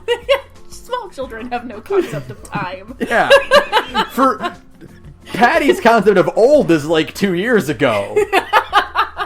And also, Dante would just own old shit because he thinks it's cooler. Shit, yeah. Like the inside of his whole like shop has a weird retro aesthetic. So like what? So like in GURPS, and I think it's in other tabletop games as well, but GURPS is my favorite frame of reference. GURPS has a concept called tech levels. You have TL1 to TL7, I think. Oh, by the way, GURPS is generic universal role-playing system. It's by Steve Jackson, one of the guys who helped make D&D. It's good. That's a big gay nerds thing. Yep. But so GURPS has a concept called tech levels, and it's the level of technology available in the entire setting. Like the whole world, what tech level is it at? And so the whole time I'm playing all of these Devil May Cry games, all I can think is, what the fuck is the tech level for this game? Like, what year is it? Yeah. And even that's not a good indication because, like, okay, well, it could be like 2001, you know? Maybe it's like maybe it was like Resident Evil, where each game takes place in the year it came out, which is impossible because it doesn't tell a chronological story, but whatever. But like, fine.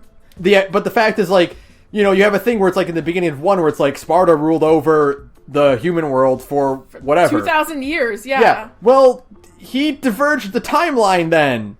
Right. So does that affect what technology is available? Like, and then you see like the trailers for 5, and it's obviously more advanced. I was actually rewatching the 5 trailer last night. Oh well, I just fucking watch it whenever. I'm like, I just kind of fucking watch it because it's so good. The song is really good. It looks really slick. Oh my god, it's fun. I'm like, I want to hear Nero say the chit chatter monologue line. I will watch the trailer again. I really just want to hear everything Nero has to say because he looks so cool and the game looks so good. And oh my god, Devil May Cry is coming out. Oh my god, yeah. So I was rewatching it last night and like. Yeah. And, like, so the tech in that is a little bit more advanced than everything we've seen. Like, we could see, like, big TV screens, kind of like what you see in, like Times Square, Shibuya, you know? Like, the big, like, building-side TV screens. You can see those. The game is set in something called Red Grave City, but it has red double-decker buses, like what you see in London, which is weird. And, like, Nico is obviously, like, a super genius because she's the granddaughter of the lady who made Ebony and Ivory, which is awesome. Which is super cool. It's super cool because it's also, like, semi-canonizing a bunch of, like, external shit, which is just insane. Because, like, okay, God, this is a tangent. Oh my God, we're gonna be here for like 3 hours. We're gonna be here for. I don't give a shit. This is great. I don't give a shit. It feels so good to get all this out of my system. Okay, so like the novel that that Nell Goldstein makes an appearance in is, by the shit that happens in it, it cannot be canon because Virgil is in it, kind of, right? Right. And he dies? I have never actually read the novel, so I'm just going off of like a summary I read on Wikipedia like a year ago. He dies at the end of the novel, and that's how he ends up as Nello Angelo. But obviously with 3, that's not how the story goes. The story goes that, he fell off the tower in at the end of 3, and then ended up Nelangelo when he tried to fight Mundus on his own, right? Right, so right. there are parts of that novel that cannot be canon because of some pretty, like, inherent shit. Yeah. But 5 is still, like, semi-canonizing it by saying, just really casually, by the way, Itsuno just kind of, like, said it, like, whatever. Like, oh, yeah, no, Nico is the granddaughter of Nell Goldstein, the lady who made Ebony and Ivory. No big deal. And the black guy at the beginning of the 5 trailer is Morrison from the anime, except Morrison in the anime is a white guy, and I just think that's hilarious. Because Capcom's just like, whatever, we're Capcom, we'll do whatever the hell we want. Like, fuck it, we don't care anymore. Morrison is aggressively a white guy. Like, you can't even like, nah. No, he's like blonde-haired, blue-eyed with a mustache. Yeah, but no, the guy at the beginning of the trailer is voiced by Bo Billingsley, so we have to make him a black guy because, like, no, it's great. And it's kind of like the anime and the novels are now, like, sort of canon? They're, like, partially, like, they're just taking the parts they like. Yeah, pretty much. And I love that. Boy, we got off on a tangent. I want it to be like, yeah, the novel is canon, but what about this? Don't worry about it. No, but Virgil died in the book. Don't worry about it. Don't worry about it. Like, there's gonna be something in 5 that, like, references a way that Virgil died, but, like, doesn't mention him dying, where it's like, I don't fucking know. Like, oh my god. Like, Virgil will reference the scene he dies in, but, like, that didn't happen. The scene will stop right before he actually dies. But wait, he died there. Don't worry about it. It's fine. It's fine. I guess, like, the anime and the novels are, like, weird retellings of shit that might have happened, and Dante's like, actually, no, that's not what it's really like. I don't know. Patty's gonna show up in the new game, and she's gonna be like... If Patty shows up, I will lose my mind, because she should be about Nero's age. She's gonna be like, oh, hey, Morrison, I remember you. This is exactly what you've always looked like. She's gonna, like, pull out a locket with, like, a photo of her, Dante, and Morrison. And it's gonna be anime Morrison, and she'll be like, oh, good times. Oh my god. Oh god, I hope Patty has a cameo. That would be hilarious. She'd be a grown-ass woman now. She's like Nero's age, yeah. Mm-hmm. So, she would be like 25 to whatever, which is incredible. Well, so, like, that's the other hard part about these Devil May Cry games is, like, how old is everybody? Like, okay, so Dante is clearly in 3. He's anywhere from, like, 16 to 27. But he.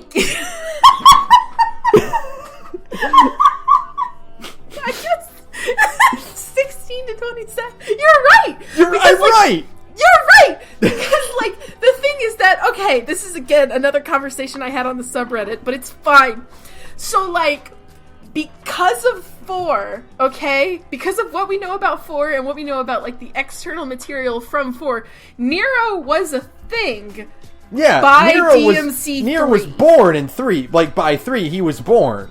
Yeah, or he was at least a concept, you know? Like, he was, like, like, his mom was pregnant with him or something. But Nero was a thing by 3 because there is no other time Virgil could have possibly made that baby. Virgil can't have impregnated anyone when he was fucking Nelangelo. He was stuck in hell. There was no possible way he could have made a baby. He was preoccupied. Other time. He was a little busy being dead. Okay? Yeah, sure, you can make a baby at 16, but, like, probably not, like, knowing what we know.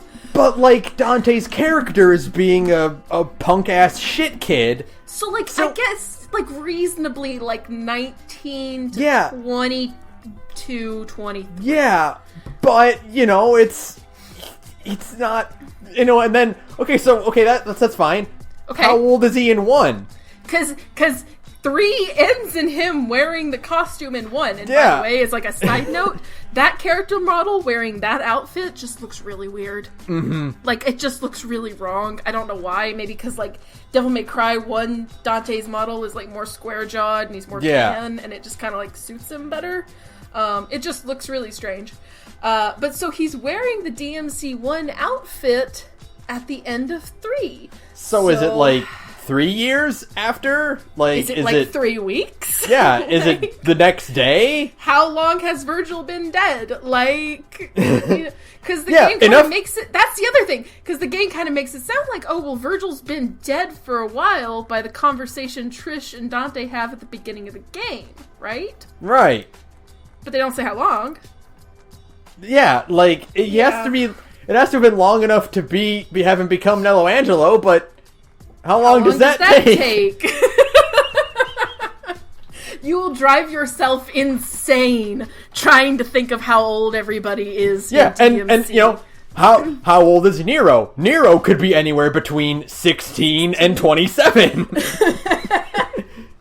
like I get, and I don't think it's never really stated like how old like Nero or Kyrie or Credo are. So like, I mean, so there is at least reasonably like 19 years between 3 and 4, which is a weird thing to say because there's two whole games we're just not mentioning there. Right? Like, so one can be at any point in those 19 years. Yeah. And then who knows how far after 4-2 is supposed to be. And because nobody knows, because Dante actually looks like a grown-ass man in 2. I mean, like, he looks like a man, and don't get me started on that, because I've said that a lot on Twitter lately, that, boy, Dante is fine as shit in this game, that's all I'm going to say. But the other problem is that, like, his render for 1 is very unclear as to how old he's supposed to be. Because it's a PS2 render. Yeah. And, you know, we don't know if fucking Dante and Virgil age differently because they're half demon. You know? Yeah, we have no idea. Sparta was 2,000 years old. Like, you know? You like I said, you will drive yourself completely insane trying to think about this. Going back to it, where it's like Vegeta's like 50. And he doesn't look anything like it, no. Yeah, so it's like, does the same thing apply to them? Like, but you know, Dante's aging at a semi-normal rate. I mean, I guess, but like, also the other thing is like, also Dante takes care of himself physically, so sort of. I mean, all he eats is pizza and strawberry sundaes and drinks beer. I don't know, but he gets plenty of exercise. Yeah, and he doesn't smoke. So like, who knows? Who fucking knows? Like. So, like, reasonably, you can kind of guesstimate that Dante is, like, either 30 to 40 years old in 4, okay? And then how much later is 5? Because, you know, Nero got a haircut. Nero did get a haircut.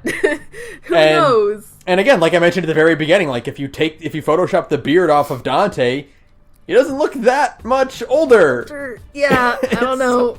I don't know. You will drive yourself insane. If you have this conversation for long, you will just talk yourself in circles, and eventually you will lose your mind. It is where angels fear to tread. Do not go. It's funny that like this spun off of Resident Evil because Resident Evil's like super hard on their dates, you know? Yeah, like they you know everything in that fucking timeline. Here is the exact date and year that Raccoon City incident took place, and every game after that has time passing and characters getting older. Like fucking Leon and Chris are old men now.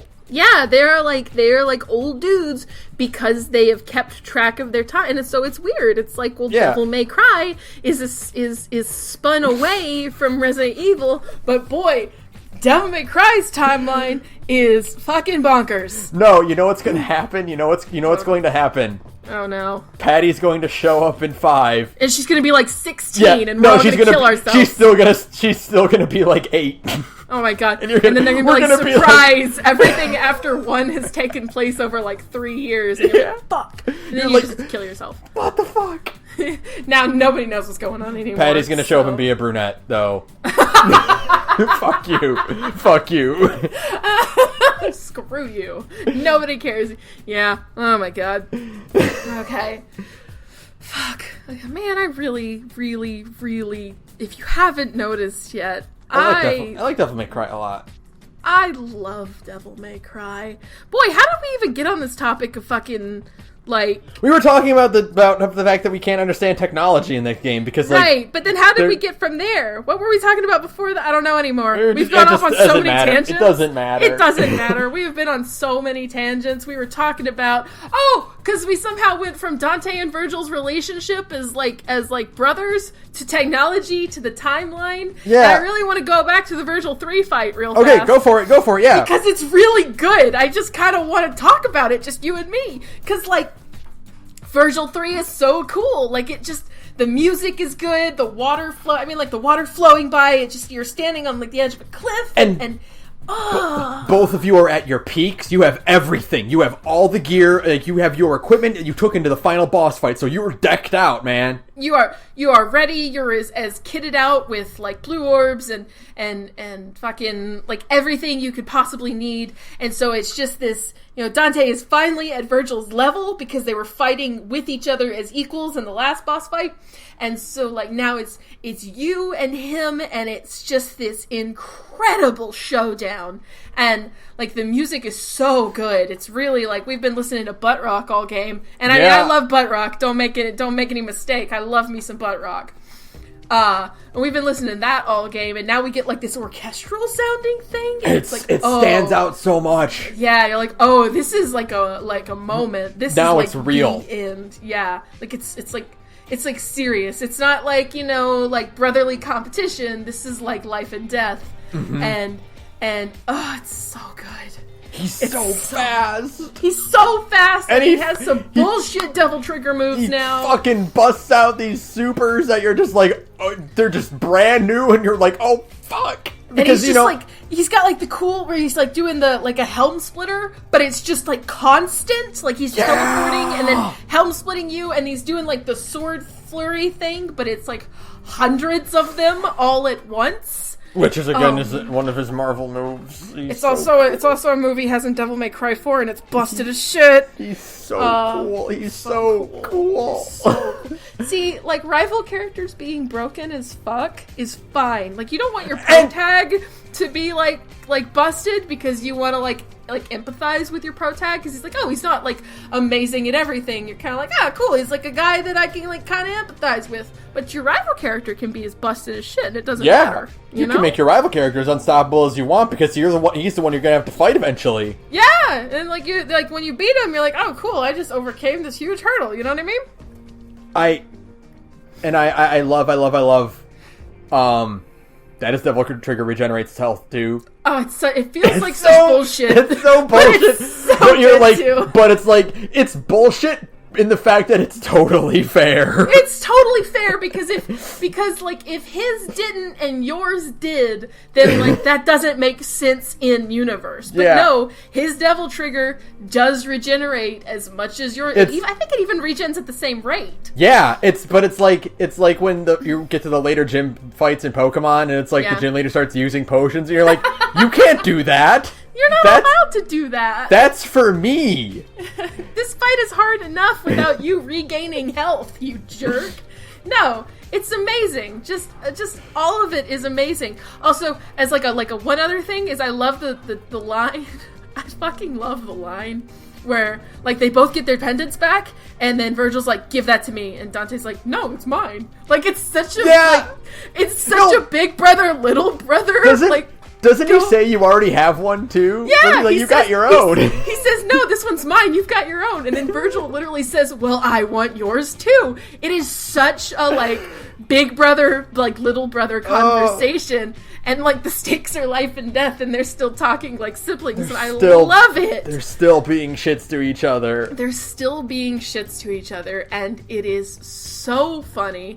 And then like, but like the fight itself is like deadly serious, and like there's, it would be, there are no jokes after you win. You're like, oh fuck, this is like, there's no snarky one-liners, there's no like, anything like that. Like, when you beat Virgil, it is deadly serious, and you're like, oh no. Yeah. Oh, a bad thing just happened. It's like a bittersweet victory. It's amazing. Like, Dante has a thing where he's like, all right, this is it. One of us is going to die, you know, at the end of this. Like, he's into it.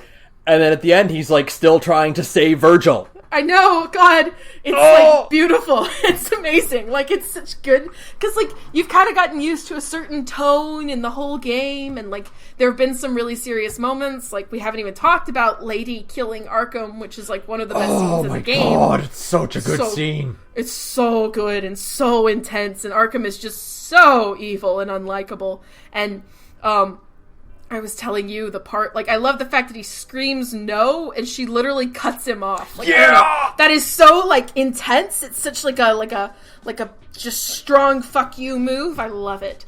Everything in 3 is great. So you've kind of had, like, these serious moments, but they're occasionally broken up by levity, and then, like, as the game has progressed, it's just gotten, like, the tone has done a really nice, subtle shift. It's not, like, really hard, you know? Mm-hmm. It's just kind of slid into this so that when you're finally at the final boss fight, you're like right there with it. You're like, oh, because at this point you're like, oh, Virgil isn't evil. He just helped me kill Arkham, you know? He's like he's an asshole, but he's not evil. And you're like, oh, him and Dante like each other. You really get the sense that there is still kind of like a brotherly love going on between them. And then it happens and it's like, oh, shit. Well, now you know exactly how we get to where we are in 1. Yeah. Like, oh, it's so good. It is just amazing. And then... yeah. And then at the very, very end, when you're doing the credits thing, where it's like, Dante's like, this is what I live for! And it's like, he's very clearly trying to, like hype himself back up. Convince himself. Yeah. And just, man... The MC3 has, like, some really secretly great writing, because everybody's like, oh, it's so corny. And then if you, like, pay attention to it for more than 5 minutes, you're like, wait a minute, there's actually something really smart going on here. It's also great because, like, dude, there's so much, like, heart poured into this game, you know? Like, this is the vision Itsuno had. Like, DMC3 is what Itsuno wanted it to be. Yeah, absolutely. This is such a, I think even Itsuno has called, like, has said, like, DMC3 is kind of like Capcom's apology for 2, for, like, what they kind of made him do with 2, which is, like, put a game together in 4 months. They're like, now you have total, like, you have the budget you want, you've got the time. I mean, they developed, 3 took, like 3.5 years, 3.5 years, something like that. Mm-hmm.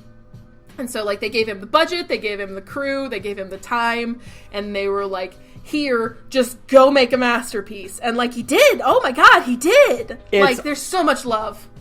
It's, like, honestly a miracle that 3, like, they allowed 3 after 2. I know, but 2 did sell well, I guess, because it was carrying off the hype of 1. Yeah. But, like, the fact that the audience allowed 3 to exist after 2, it's like... I know, right? Like, yeah, we'll give it one more go.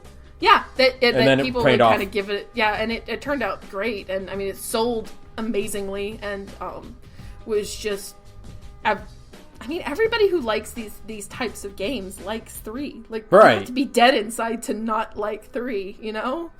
Because it's fun. It plays well. It has a lot of, like, emotion and heart in the story. There's just a lot going on, and it's great the whole way through. I mean, there's the worst part of 3 is really, like, a single mission that's kind of, like, not that fun.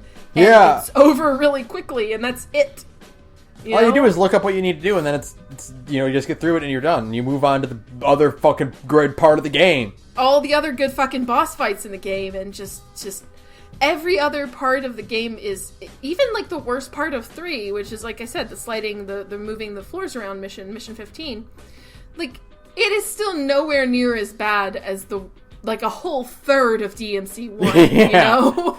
Like, all of the water missions and stuff. It's just kind of tedious and boring because there's not a lot of fights going on, and you're going back and forth to the same rooms a lot, and it just kind of feels like, better time could be spent.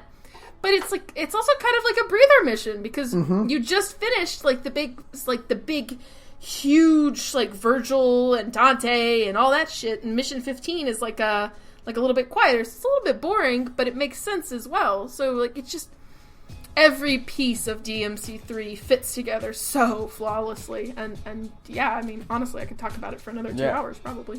Shit. And the credits victory lap is like the best. Oh, it's the best. It's the best. Just fight a bunch of monsters with ladies shouting out the different stylish the different stylish rankings, which is amazing. Mm-hmm.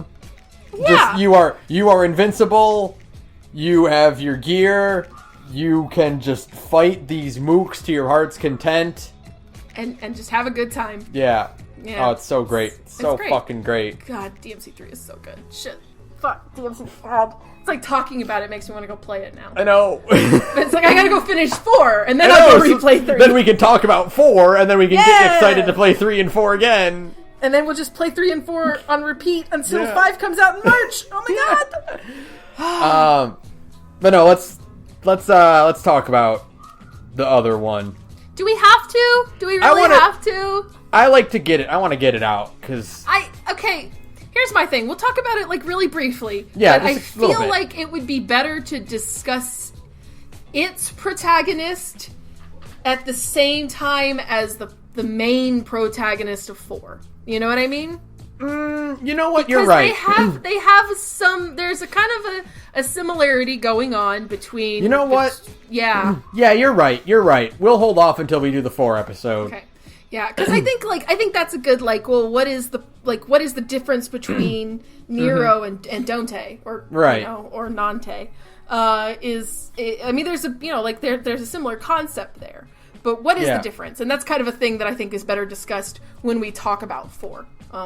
That's true. Yeah, you know what? You have a good point there. You know Plus, what? we've already talked for 2.5 hours about 3, or about like 1 through 3. Mostly 3, but yeah, Mostly 3, but you know, it's cool.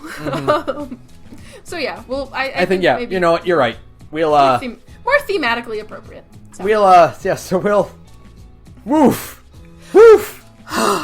Boy. Devil May Cry is a good series with many good games, and like at least half of them are good. Half of them, and then once 5 comes out and is awesome, then we'll have, like, you know, the majority of the franchise will be good. Yeah.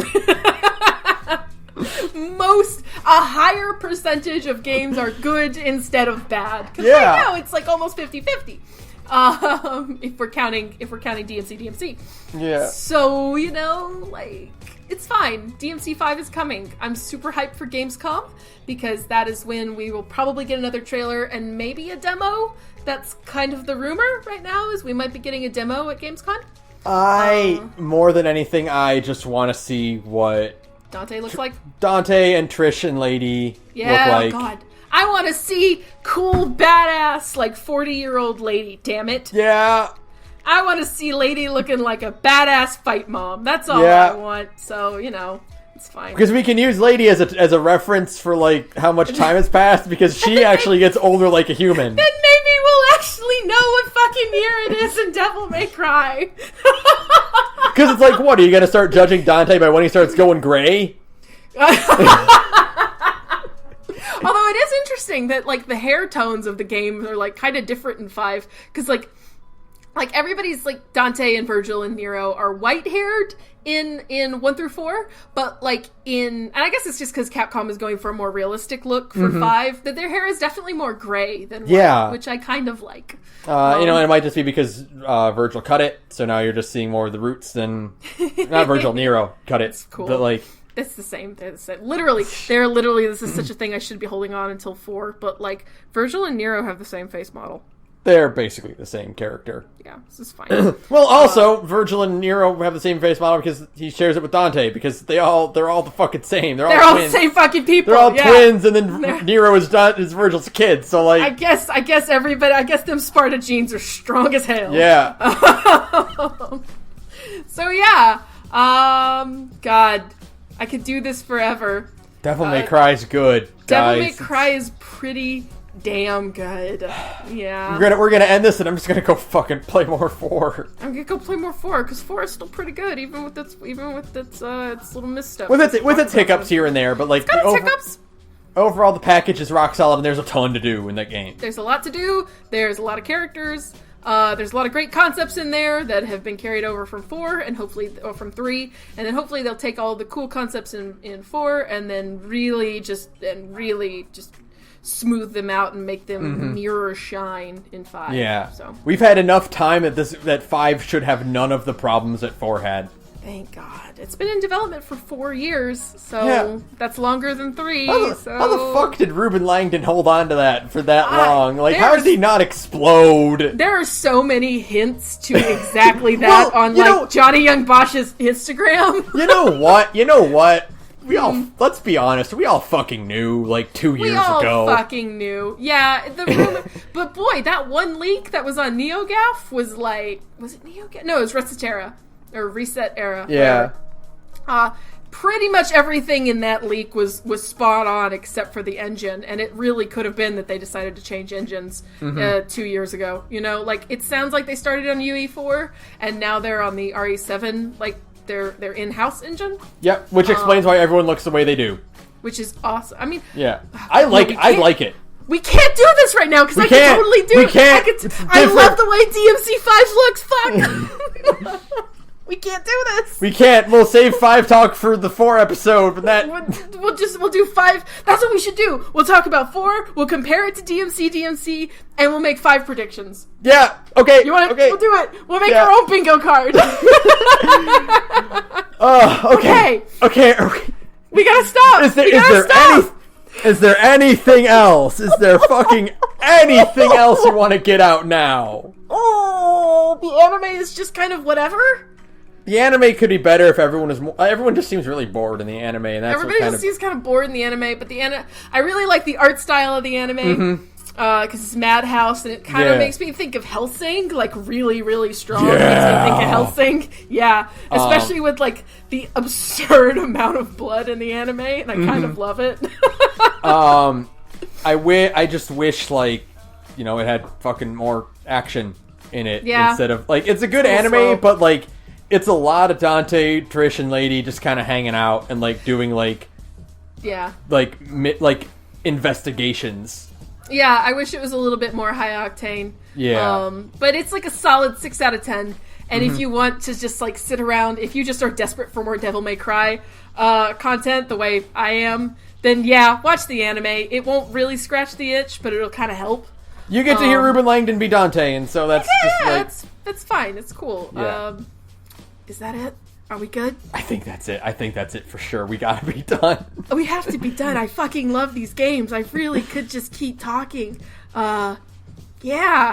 Man. Fuck. We're gonna come back. We're coming. We're not done. We're not done. Back. We're coming back for 4. We're not done. 4 is a whole thing, and then 4, and then DMC, and then 5, and It's never gonna end, because Devil May Cry is back, baby. It's been 10 years. Fuck yeah. The real Devil May Cry is back! For real! Thank you, Hideaki Itsuno. You are my fucking idol. He is shit. Okay, one other tangent. He is the anti-Kamiya too, because he follows everybody back on Twitter. Yeah, he's so nice. He's the nicest person ever, and Kamiya will ban you for sneezing in the wrong way.